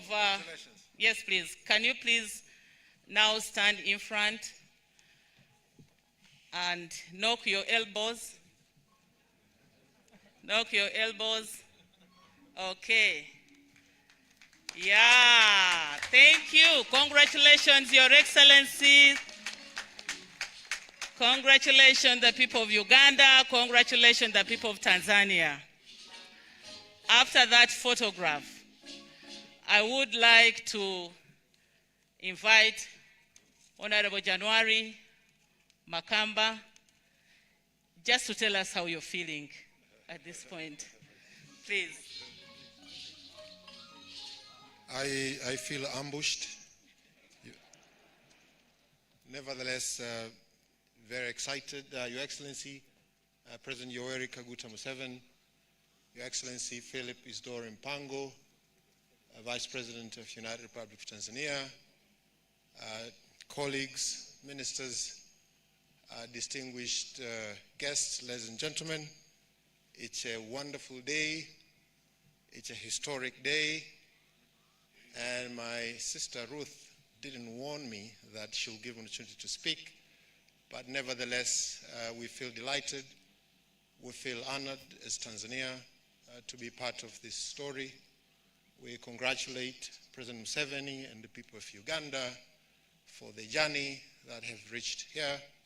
We are proud of our cooperation between our two countries and people, cooperation between the partners that has gotten us to this day, and the future. We are excited about the future. Tanzania and Uganda are connected through bloodlines. We are the same people. We are connected through railway lines, through highways, and now through a pipeline. So this is an important, as I said in Dar es Salaam, this is an important mark on the map. We are creating our own map with the new lines. And the new important line now is a pipeline, which gives our two countries important position in global energy discourse. And we are happy about that. Now our people are looking towards the benefit in the construction of the project and eventual revenue that will come out of it. So, my sister, thank you very much. Next time, please warn me so that I'm much more eloquent. But congratulations to the partners. Thank you very much. Thank you very much. I am not releasing you yet. Thank you so much, Your Excellencies. At this juncture, I would like to invite you to do a ritual of commissioning the legacy publication on Uganda's journey to first oil to commemorate the announcement of the final investment decision. And these are the people who qualify to stand with you keeping social distance as you are doing this ritual. And I would like you to please stay around as the President comes to do this ritual, commissioning the legacy publication on Uganda's journey to first oil. And after that, sir, you will be pleased to speak to us.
Thank you very much, Your Excellency. Thank you very much, our joint venture partners, for this ritual.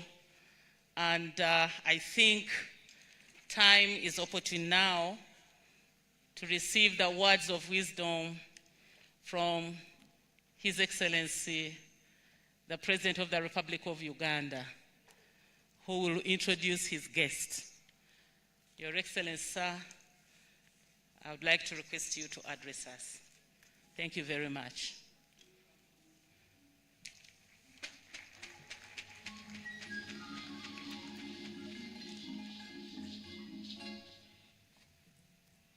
Yes, continue with that music. The music which brings the chairman of the National Resistance Movement to address the nation and the world on this historical day. Final investment decision has been taken. We are supposed to leave the arrival launch and go to departure launch, to depart, to go and do the work according to CEO Chairman Total, Mr. Patrick. You've been loud and clear. Thank you so much.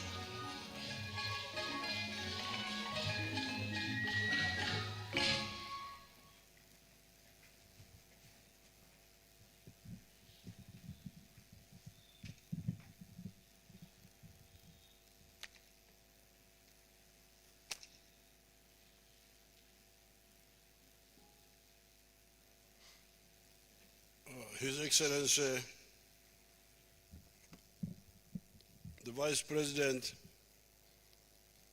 of the brother country of Tanzania, Dr. Mpango, the Vice President of Uganda, the Honorable Ministers of Uganda and Tanzania, the CEO of Total Energies, the CEO of Sinok,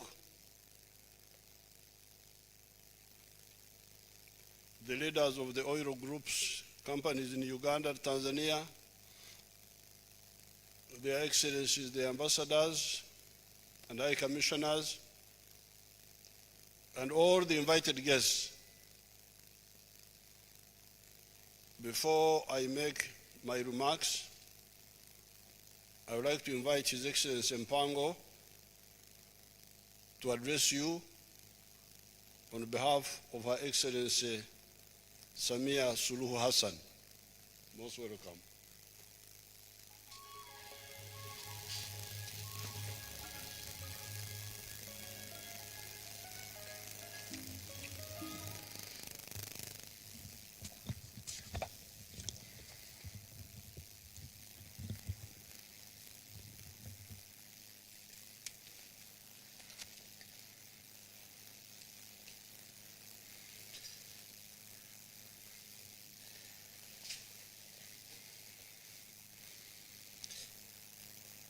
Your Excellency Yoweri Kaguta Museveni, President of the Republic of Uganda, Her Excellency Major Jessica Alupo, the Vice President of the Republic of Uganda,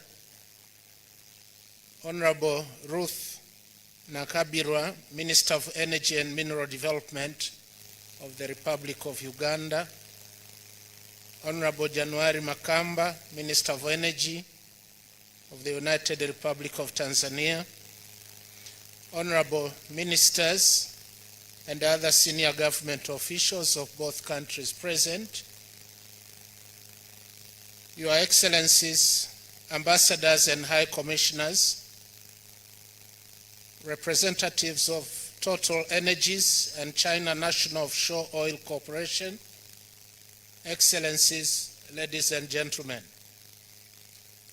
At the outset, allow me to convey warm greetings and congratulations from Her Excellency Samia Suluhu Hassan, the President of the United Republic of Tanzania, on this milestone announcement of the final investment decision by the international oil companies, which form the joint venture partners for the upstream and the East African crude oil pipeline projects.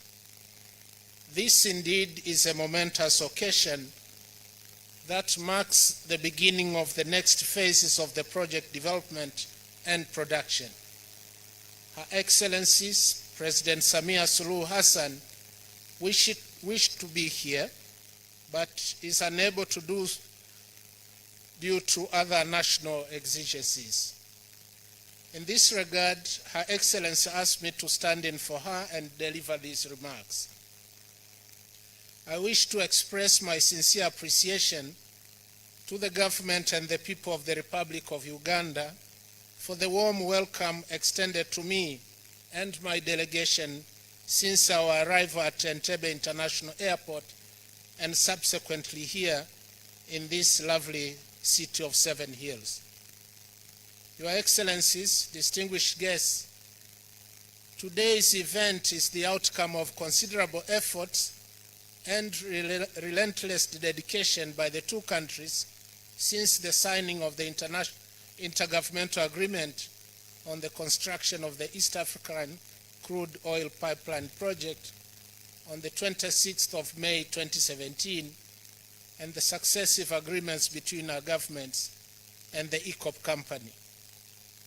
Your Excellency, Mr. President, the commendable progress made so far on the implementation of the East African crude oil pipeline project since your last visit to Dar es Salaam on the 27th of November 2021 is indeed impressive.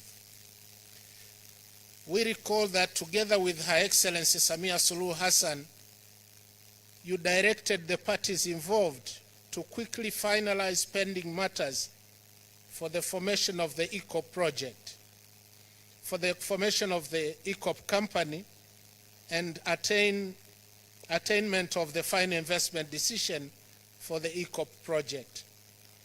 We are now pleased to see that the parties to the ECOP project have complied with that directive. On behalf of Her Excellency, President Samia Suluhu Hassan, the government and the people of the United Republic of Tanzania, commend the people of the Republic of Uganda under your leadership, Your Excellency, for the commitment and dedication exhibited towards the realization of the East African crude oil pipeline project.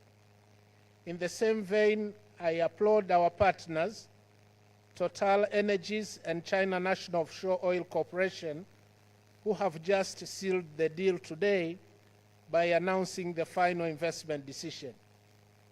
Indeed, your guidance, support, and commitment has been the key to the success of this project and is greatly appreciated.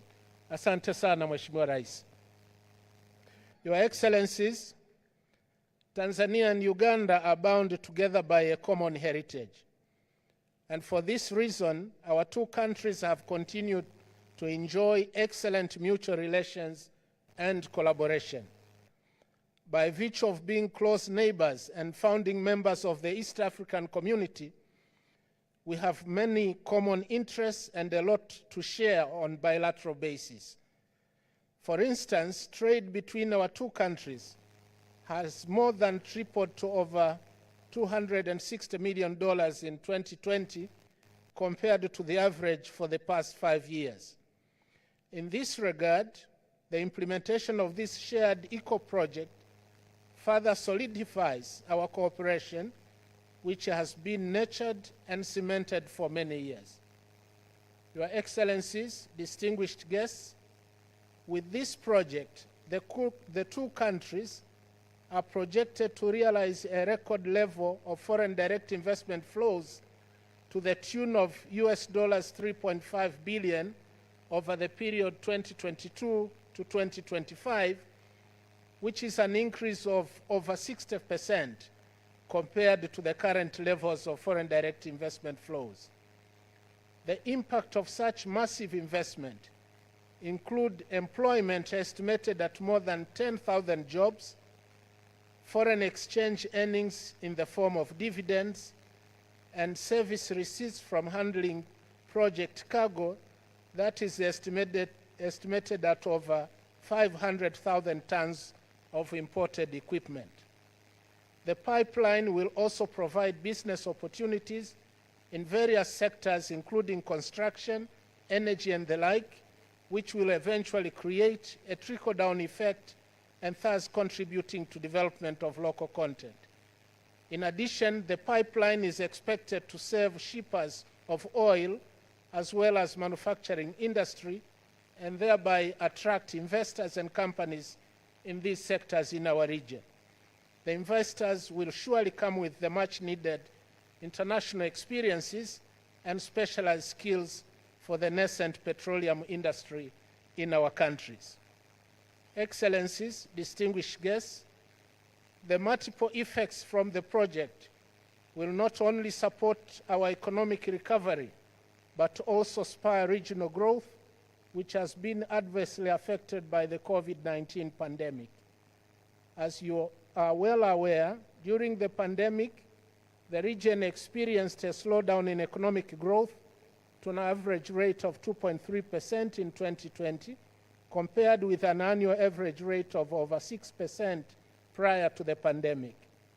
Your Excellencies, these largely understated benefits illustrate the true value of our close cooperation and also demonstrate the validity of the famous Chinese proverb that says, "A good neighbor is a priceless treasure."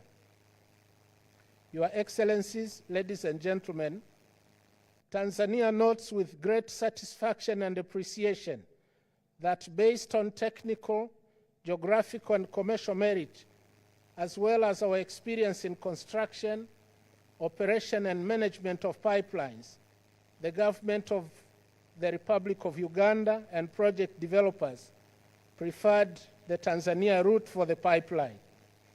It is in the same spirit that the government of Tanzania has taken deliberate actions towards effective implementation of the project, including releasing 259.96 billion shillings to the Tanzania Petroleum Development Corporation as part of equity participation in the ECOP company.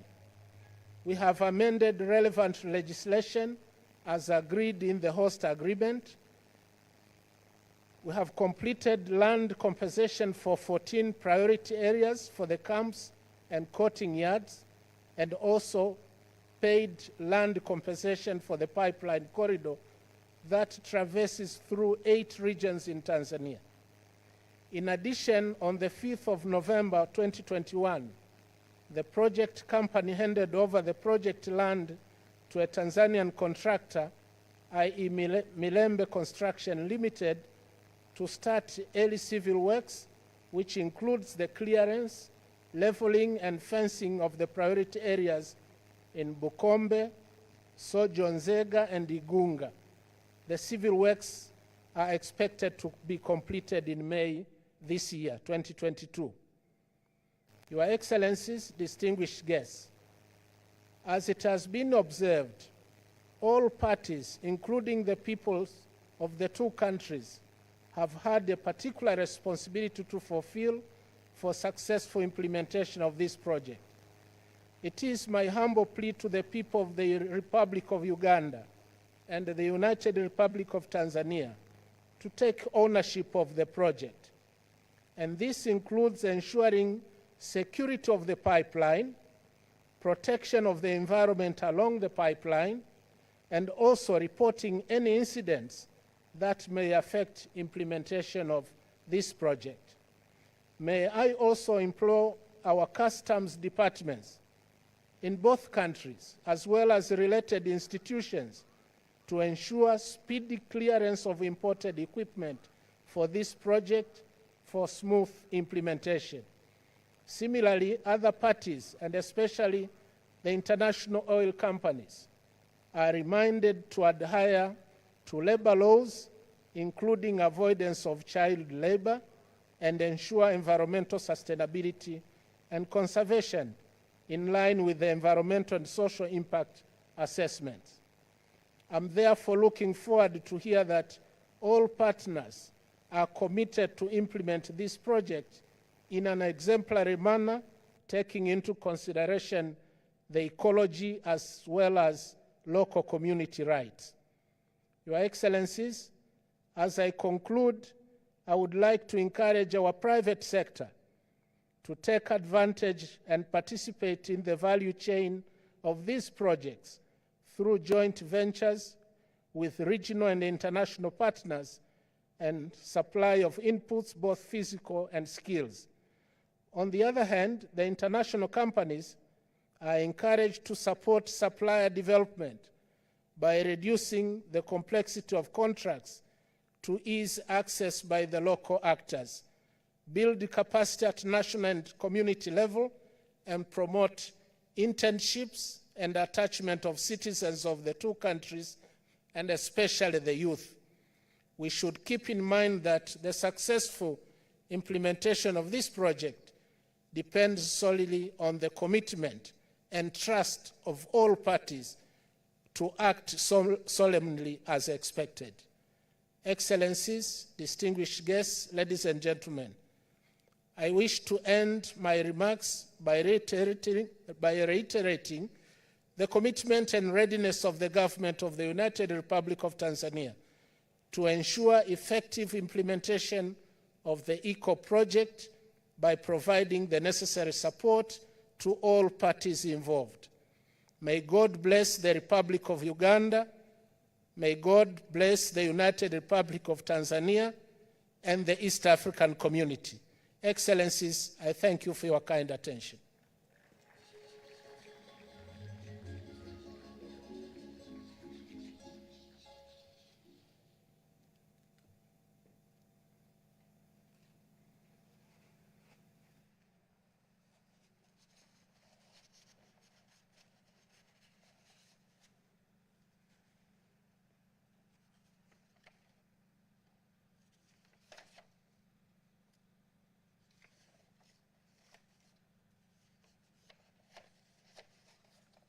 His Excellency, the Vice President of the United Republic of Tanzania, Her Excellency, the Vice President of Uganda, all the other protocol observed as already done. I want to remind the Ugandans and the East Africans that the exploration for petroleum started in Uganda by the British in 1920. What sparked the British to look for the oil was a seepage of oil at a place called Chibiro. Chibiro is in the valley of Lake Albert, and it is from the local languages. Okubira. Okubira is when you are boiling like water, when it boils, it is called Okubira. So when that's why our ancestors called that place Chibiro, the place where things are boiling from underground. When they saw that seepage, long ago. So when the British came, they showed, our locals showed the British, there is something boiling from the ground here. Now, the British, between 1920 and 1956, that is almost 40 years, they looked for this oil, but they missed it. They couldn't get it. It was seepage in here, but coming from somewhere else. When I came into the government in 1986, I read the file where the commissioner of geology, of geological survey, a British, in 1956, he wrote and said it seemed the oil was there, but it evaporated and went away, and closed the file. I wish that file could be found and put in the museum by the commissioner, the British commissioner of geological services in 1956. Now, when we came into government in 1986, apparently Shell BP had again taken interest in the Lake Albert. I think what had sparked off new interest was the aeromagnetic survey which we did in 1980 after we kicked out Idi Amin. We hired that government, the interim government, hired a company which did aeromagnetic survey and saw some structures in the Lake Albert area which looked to be the type that could contain petroleum. So I think that's how the Shell BP had again taken interest. And when we came into government in 1986, some Shell BP people came. A few days after we were in the government, to meet me in Entebbe, and they said there is oil in Lake Albert. So we were about to sign an agreement with the government of the other government which had collapsed. Now we are here to sign with you. So I said, okay, let me first check with the government whether there is anybody who knows something about petroleum. So I called the people of the Ministry of Minerals. There was a commissioner who had been with me at school at Ntare, Mboijana, Seoul. He came, and I said, do you have anybody who knows anything about petroleum? He said, yes, there is somebody who knows about petroleum. I said, where is he? He said, he's in the Bank of Uganda. Bank of Uganda? Okay, bring him for me. So they brought me that man. The man was from Ghana, Accra. The man was an economist. He was not a scientist. And the only thing he was doing with oil is that he was the one handling the import papers of oil into Uganda. So I said, oh, these Africans. How Africa, query, how? So I called back the Shell BP people, and I said, Shell BP, I have nobody on my side who knows anything about oil, so please go away. Let me first prepare myself. I cannot sign an agreement with you because I have nobody on my side who knows anything about oil. That's when I called the minister, Changomacho, was Minister of Minerals, and I told him, I said, what you do, you look for the young people who have done geology or physics or chemistry at Makerere. At that time, we had only one university.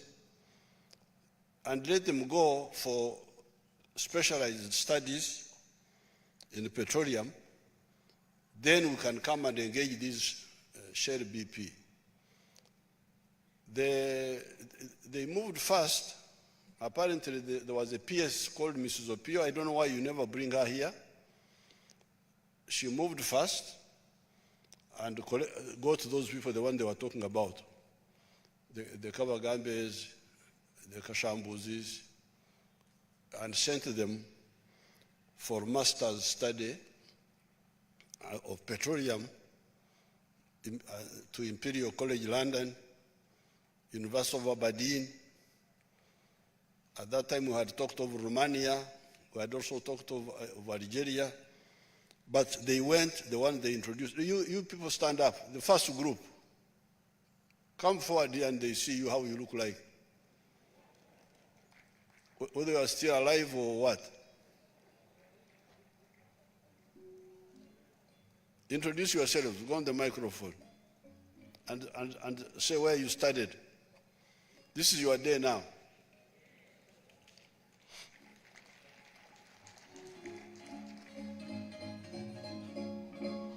Your Excellency, thank you very much. My name is Dr. Fred Kabagambe Kalisa. Currently, I'm the Senior Presidential Advisor for Oil and Gas and the Mineral Industry, and I am a retired Permanent Secretary in the Ministry of Energy and Mineral Development. I studied at Aberdeen University, a Master of Science in Petroleum Geology, and many other universities. Thank you, sir. Which years were these? Say the years. Your Excellency, you recall that when we met on the 10th of February, 1986, on Monday, you directed that we should do three things. One is to train people in oil and gas disciplines. Two, you said that we should carry out petroleum exploration promotion by carrying out work and inviting companies to participate in exploration. Three, you directed that we should monitor the work of oil companies. Actually, those were the three policy directives that you gave on the 10th of February, 1986, on Monday at 10 o'clock.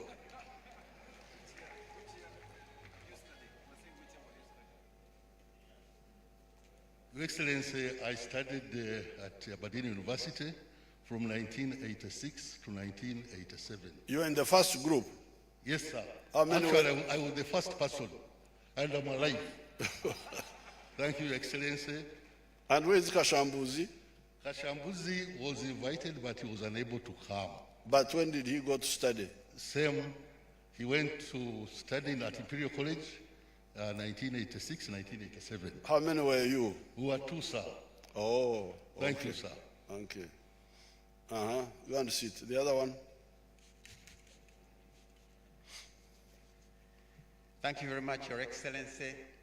My name is Ernest Rubondo, and I'm currently the Executive Director of the Petroleum Authority of Uganda. I studied petroleum reservoir geology at the Imperial College of Science and Technology between 1989 and 1990. So you are the second group? Yes, Your Excellency. I went the second group after Dr. Kabagambe Kalisa and Mr. Robin Kashambuzi. Thank you, Your Excellency. Thank you. Thank you very much, Your Excellency. My name is Robert Kasande, currently the Permanent Secretary of the Ministry of Justice and Constitutional Affairs. I studied at Texas A&M University in Texas, USA, where I did oil and gas geophysics between 1992 and 1995, Your Excellency. Okay.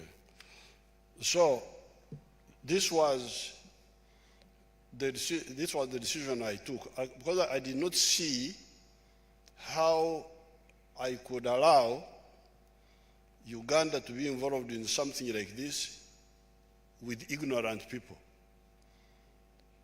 on my side. Because remember, the other man from the Bank of Uganda, the Ghanaian, was just an importer. He was handling import papers. So when these people came back, 1989, I think the first group, when they came back, they reported to me that the first group had come back. We can now negotiate with Shell BP. I invited Shell BP to negotiate with me. Surprisingly, Shell BP said no, they were no longer interested because the petroleum is likely not to be there. We think the petroleum was there, but it evaporated because of the volcanoes and so on. But you are the one who wanted to sign with me 3 years ago. Now you have changed. I said, okay, bye-bye. You go. That's how I called these people. I said, now you look for the oil yourself. These ones here. And that's what they did. I think they did. You come and say what you did, the part you did. The one who knows the story.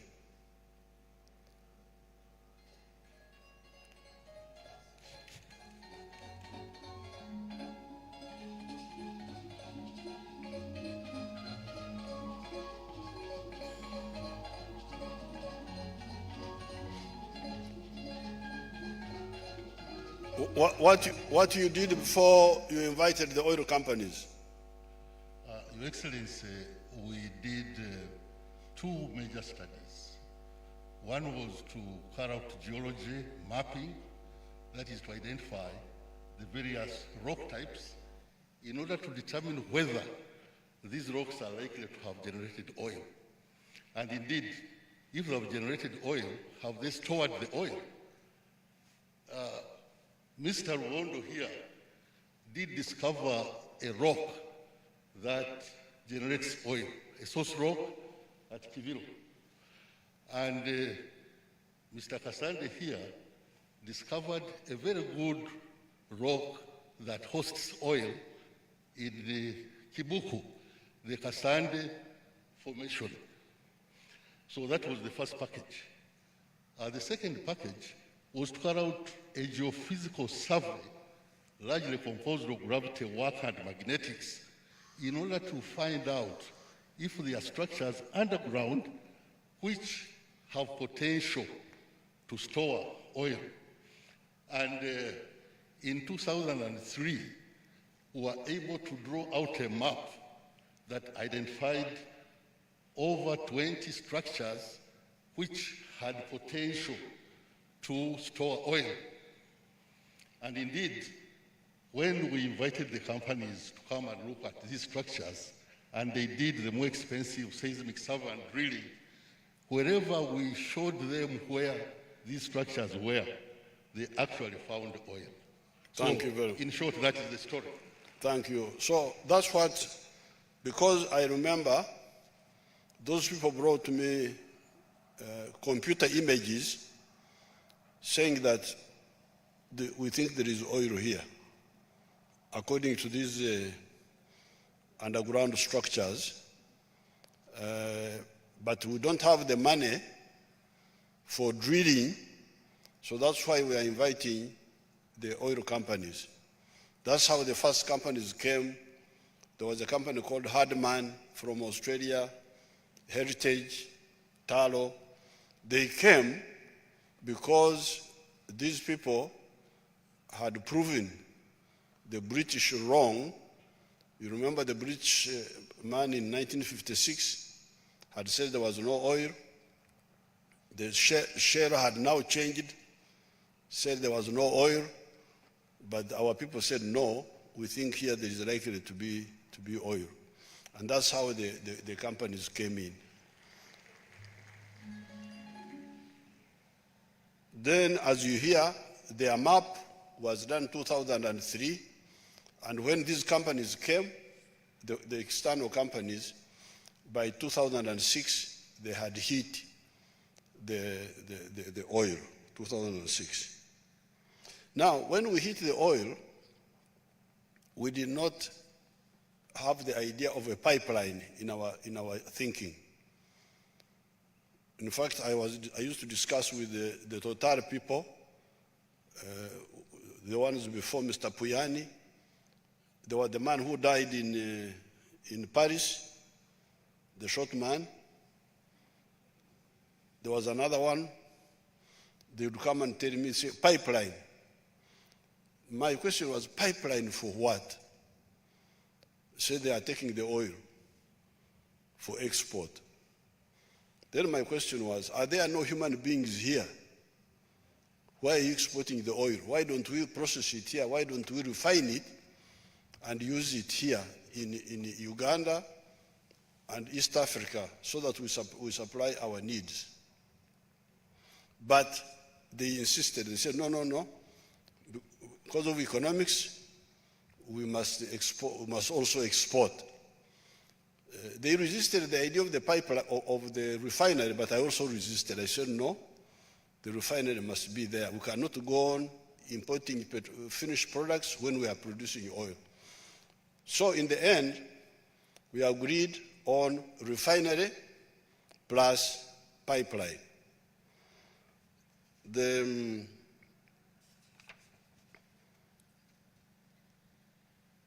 Now, when we went to the second option of refinery plus crude pipeline, then we started looking at where to go.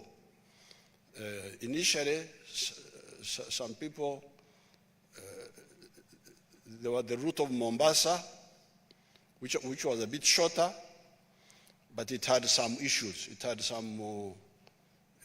had a lot of built-up area where you had to do a lot of compensation, which the Kenyans were not able to do. And then there was the longer one of Lamu. That one was very expensive because we would end up paying a tariff of $16, I think. It was longer and more expensive. So that's how we ended up with the route of Tanga. Now, when we ended up with the route of Tanga, I was happy. I was happy because I am a follower of Mwalimu Nyerere, and Mwalimu had worked a lot to support Africa. Tanzania sacrificed Of course, you young people, you don't know this. You don't study this. You are watching football and so on. No seriousness. Just running around, music, singing. You don't know how Africa would have to come up. But we know who did what. Mwalimu, basing himself in Tanzania, which he was leading, sacrificed a lot to support the anti-colonial struggle in Mozambique, in Angola, in Zimbabwe, in Namibia, South Africa itself, fighting Idi Amin here. So therefore, when this project came, I was very happy to see that it goes through Tanzania, so that the Tanzanians also see something, not equal to what they did. It's much smaller, because if you can think of when we fought Idi Amin, we had a force of 54,000 people, 45,000 Tanzanians, and 11,000 Ugandans, 56,000 actually. And Mwalimu was feeding all these, clothing us, giving us weapons, apart from paying the Tanzanians. So I'm very happy to see that this little project can go through Tanzania, and our Tanzanian brothers also benefit something from their brothers on this side. Apart from that, once this one has started, there is potential for other oil areas joining in. There is this same oil here is also in Congo, Eastern Congo, on the side of the same Albert Valley, but Congo side. There is petroleum there. There is petroleum in South Sudan. I think our Tanzanian brothers are also looking for petroleum in the Lake Eyasi area or something like that. I heard something like that. There's also likely to be petroleum in Burundi. So this East African crude pipeline may end up being a nucleus for the East African crude effort, not only just for this oil of Uganda, but also this corridor where it is passing. Tanzania happens to have a lot of gas. Here we have some gas, but not so much. The gas we have is what they call associated gas, gas associated with petroleum, but it's not so much. So we are thinking of a return gas pipeline near this one, using the same corridor to bring gas to us here for a number of needs that need gas. So therefore, this project, as people are saying, is a very important one for this region. You hear that in the next few years, Mr. Puyani and the Sinuk people, they are going to put in $10 billion in this effort.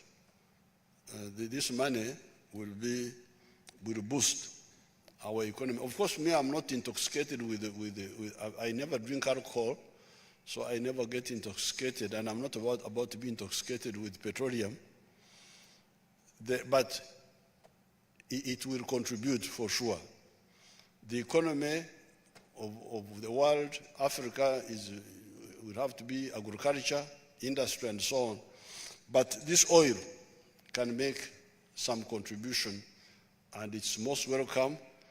And I salute and congratulate the Total Energy and Sinuk for finally reaching final investment decision, because I was getting a bit impatient.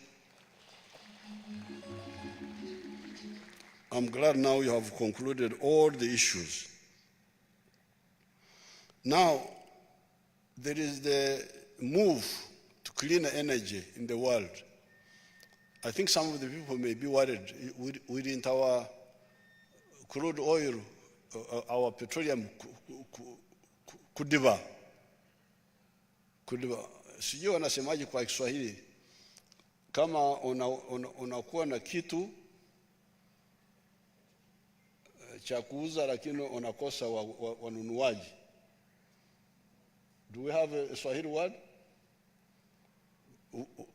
Lugha za huku tunasema kudiba, chadiba.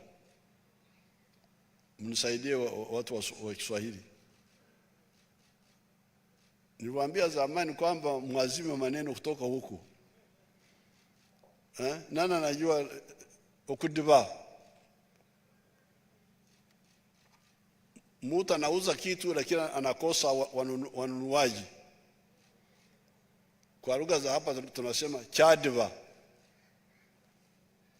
Waswahili, Januari.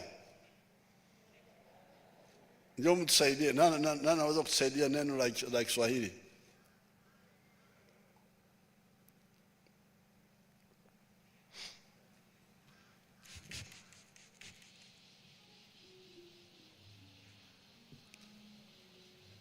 Asante Mheshimiwa Rais. Sina hakika kama ni lugha rasmi, lakini tunaweza kusema kimedoda. Kimedoda. Kimekosa wanunuaji. Okay. So there is worry that oil may kudoda because of the new movement for.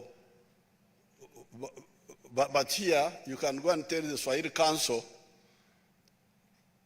watazami hii neno la hapa la huku bara kudiba. Mchifika huku muelezee kwamba mlikuta neno huku ambalo linahusu hiyo hali. But we have studied this. There is no possibility of petroleum kudoda. So I want to ask my daughter Ombitokati Batebe, come and tell us how the oil will not kuduba. Come and educate the Ugandans and the East Africans.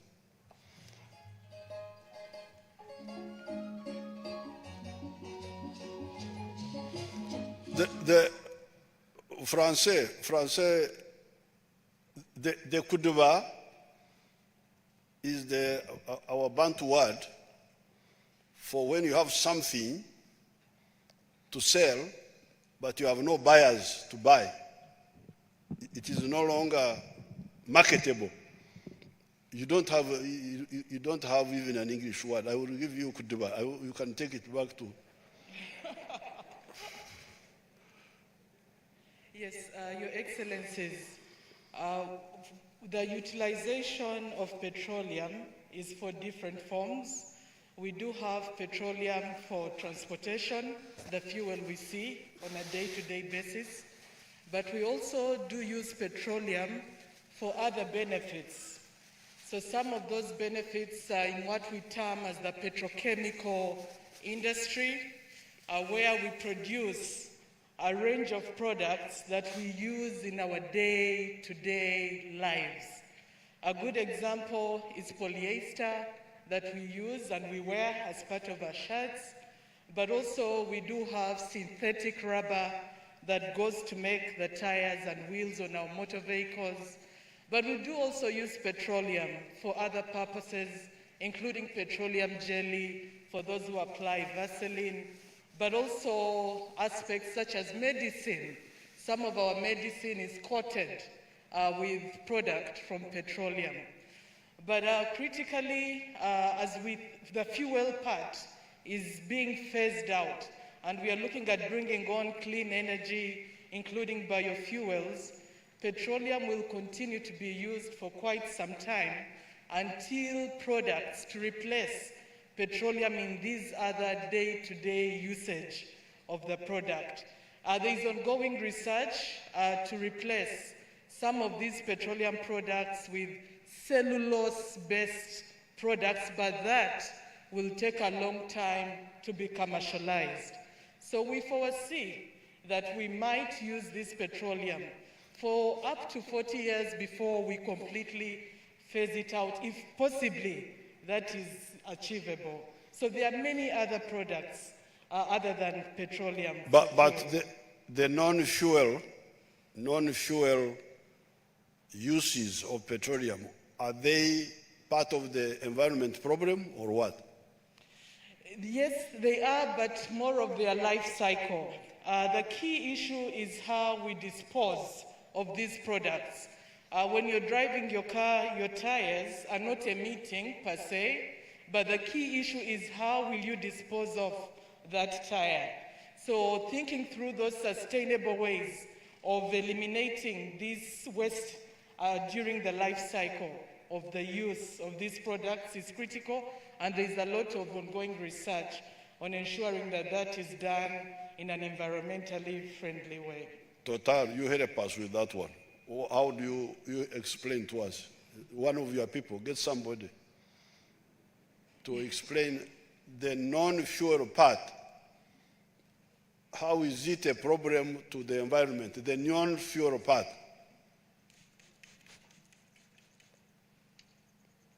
Okay, but tell me, what do you know? Your Excellency, the non-fuel part, the solution is recycling, and not doing any single use of plastic, of rubber. So it can be used for a long time without damaging the environment. Recycling. Recycling.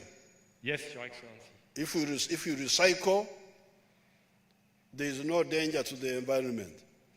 If you recycle, you reuse it several times for a very long duration, and there is no damage to the environment. Okay, thank you. You see, that's what I wanted people, because I did some research. Thank you. Merci beaucoup. Merci beaucoup. I did some research. When the conference was going on in Scotland, I did some research. The shirt I'm putting on, this shirt I'm putting on, is 65% polyester. And it's a good shirt. Cotton alone would not produce a shirt as good as this one. This is stronger and easy to wash. You know cotton, how difficult cotton is to wash. So therefore, when we are talking of phasing out petroleum, people are talking mainly about the fuel for the cars and for the machines and for, that's what they are talking about. But there are other non-fuel uses of petroleum which will continue for a long time. But I'm very happy to hear that Total has rebranded itself, that you are now not just about petroleum, you are about energy in general. So I think you are now more African. You are most welcome. Because we, the Africans, we are not using petroleum for energy. We are using the wind. You are welcome back. We are using the wind. You know wind, how our women in the villages, they clean millet. You do like this, upepo it blows the husks, and the grain remains alone. That's how we're using. We're using wind, using the sun to dry. You are the ones who brought this petroleum. So now you are coming back, you are most welcome to the African way. Now, finally, some of the NGOs, NGOs are people who have no work. Ni watu ambao hawana kazi, wanazurura tu. But they spread a lot of confusion. So, apparently my people in the Recalbat were chasing them. So you NGOs, don't come here. You heard what the CEO of Total was saying, that when you do that, you cause him problems. Because the NGOs are very, very powerful in Europe. They go and campaign, say, Ugandans are not allowing NGOs to inspect the petroleum operations in the Calbat. They're hiding something. They're hiding something. So I appeal to the Ugandans and to the local government in Burisa, in the Chikube, those areas, in Noya. Let the NGOs go and sleep in the bush if they want. Let them go, they can go with the mattresses, stay in the bush if they don't mind the mosquitoes. There's nothing you are hiding. So don't you leave them, you leave those NGOs. Let them go, because I saw that our people were stopping. What are you looking for? Our people, they are taking the tradition away. You know, here in Africa, if you have no use, we don't allow you to run around. But in Europe, the more useless you are, the better. So let them go and sleep in the bush if they want. Those NGOs, you leave them alone, because they are going to cause problems for our allies, thinking that we are hiding something. Watch our jinga wanazurura, wakati mwingine wanakunywa chai, hata wazururaji nao wananunua chai, wakati mwingine wanakula mandazi. You leave them. So I want to thank Her Excellency Samia Hassan for agreeing to participate with us in the pipeline, because as you heard, the Tanzanian oil company bought shares, full shares, 15%, I think. I think they bought 15% in the pipeline. They co-invested with us. Thank you so much. And I thank her for sending His Excellency the Vice President to come and be in this ceremony. I congratulate our partners, Total and Sinuk. We are now set. We are moving. Thank you very much. God bless all of you. Thank you very much.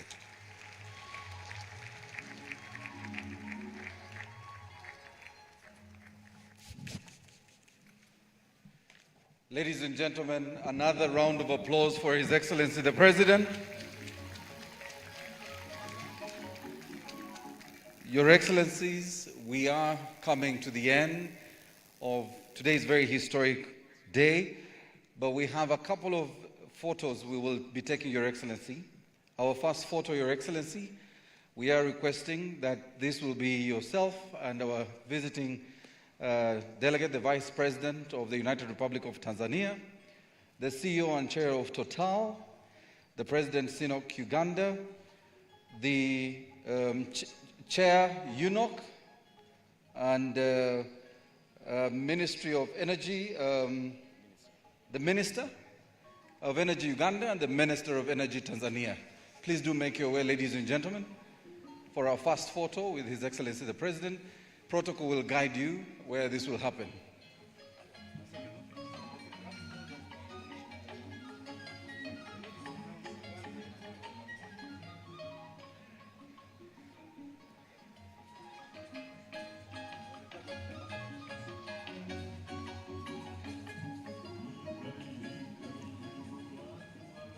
As mentioned, our first photo is with His Excellency the President, the Vice President of the United Republic of Tanzania,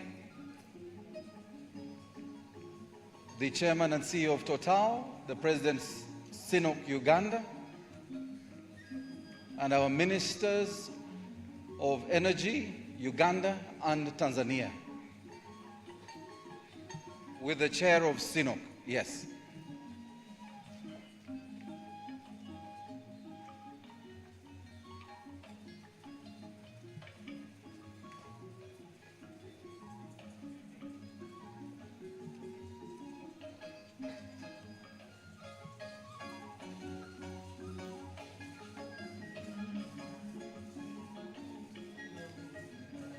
We thank you very much. Our next photo will have our Vice President join His Excellency the President.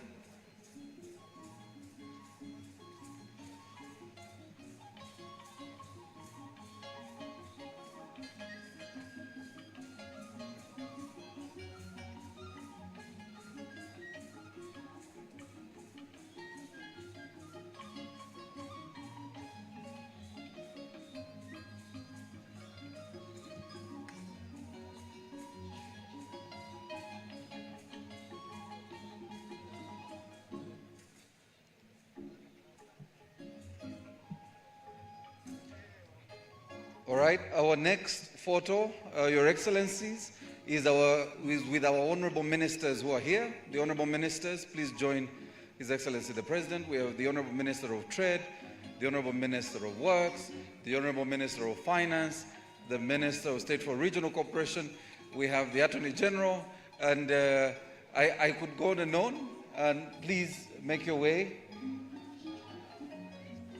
That will also include, of course, the Vice President.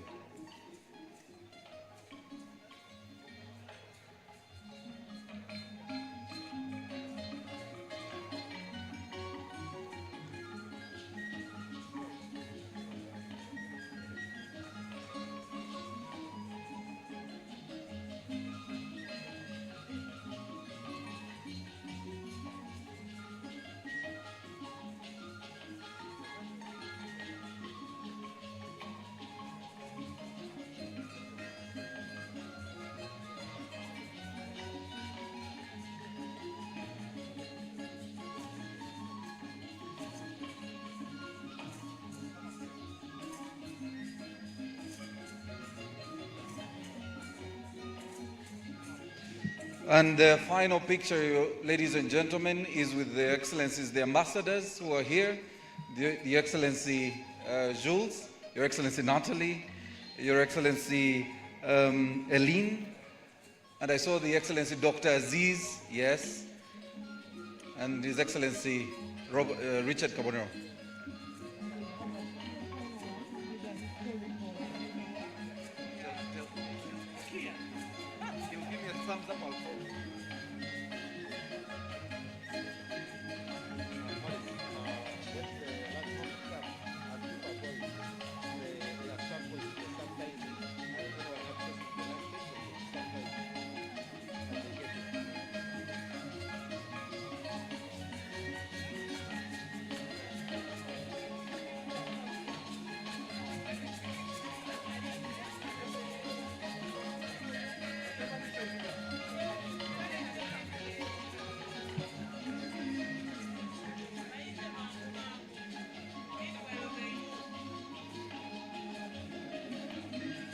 All right, and the final, requesting Special Presidential Advisor Kabagambe Kalisa and the historical team at the ministry to join His Excellency the President.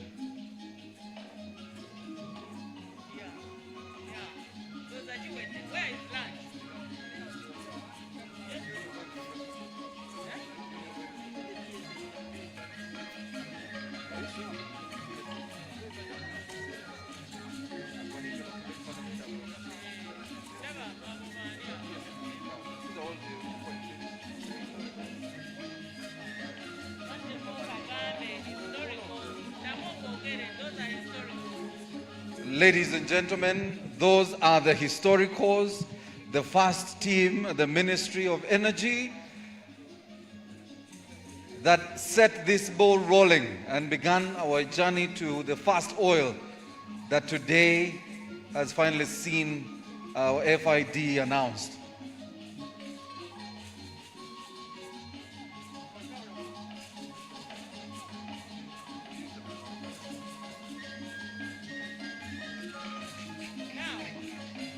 Right now. We thank you very much, Your Excellency.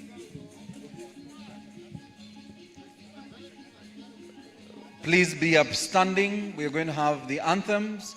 We'll have the anthems, the police brass band. The anthems will be played in reverse order. Police brass band.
Ladies and gentlemen, you remain in your positions as we witness the departure of our guests and our principals.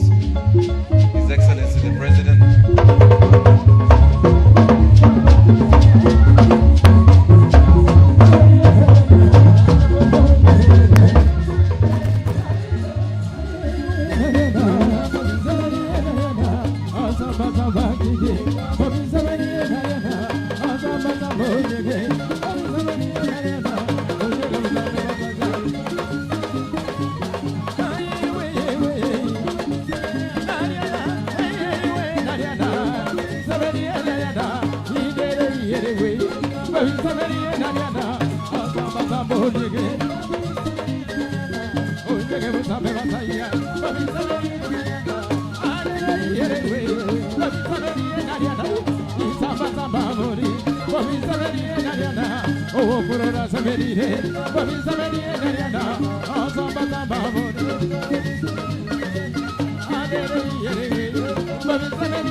Ladies and gentlemen, please note that we have lunch in the next tent. Please do not leave. We have lunch prepared for you in the next tent. We humbly request on your way into the tent, you will sanitize and get into the tent. But we also have a press conference of our joint venture partners. There is a press conference of our joint venture partners in the tent next door. Members of the press conference will be happening immediately after this. And we're also requesting, I know Fenon has a video they will be playing very shortly, as soon as we get our dignitaries departing. So Fenon has a video they will be playing for us. Please do not leave. We have lunch set for you. And members of the press, there is a press conference immediately after this.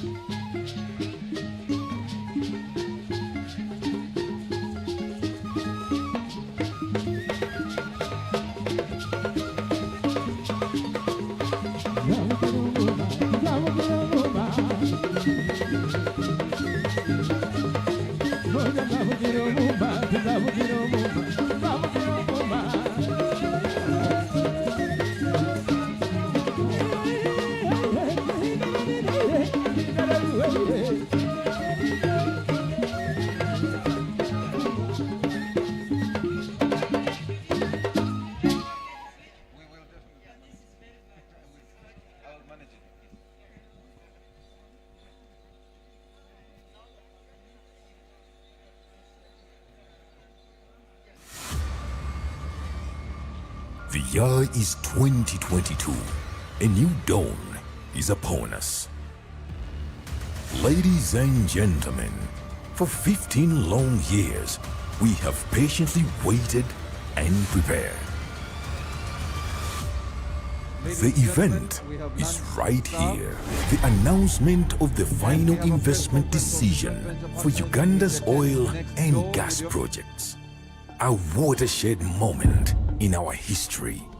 From the Lake Albert Basin to the Tanga port at the Indian Ocean, our people's voices will shout in celebration as the journey of 1,000 miles starts to transform the lives of millions.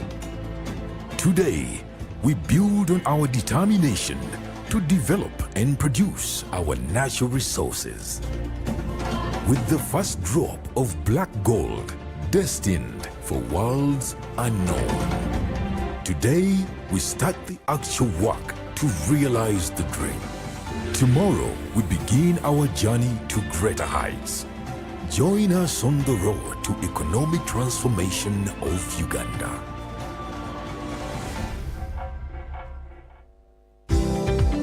Uganda is full of many treasures, but there is one that connects us all, that helps us grow and develop together to more wealth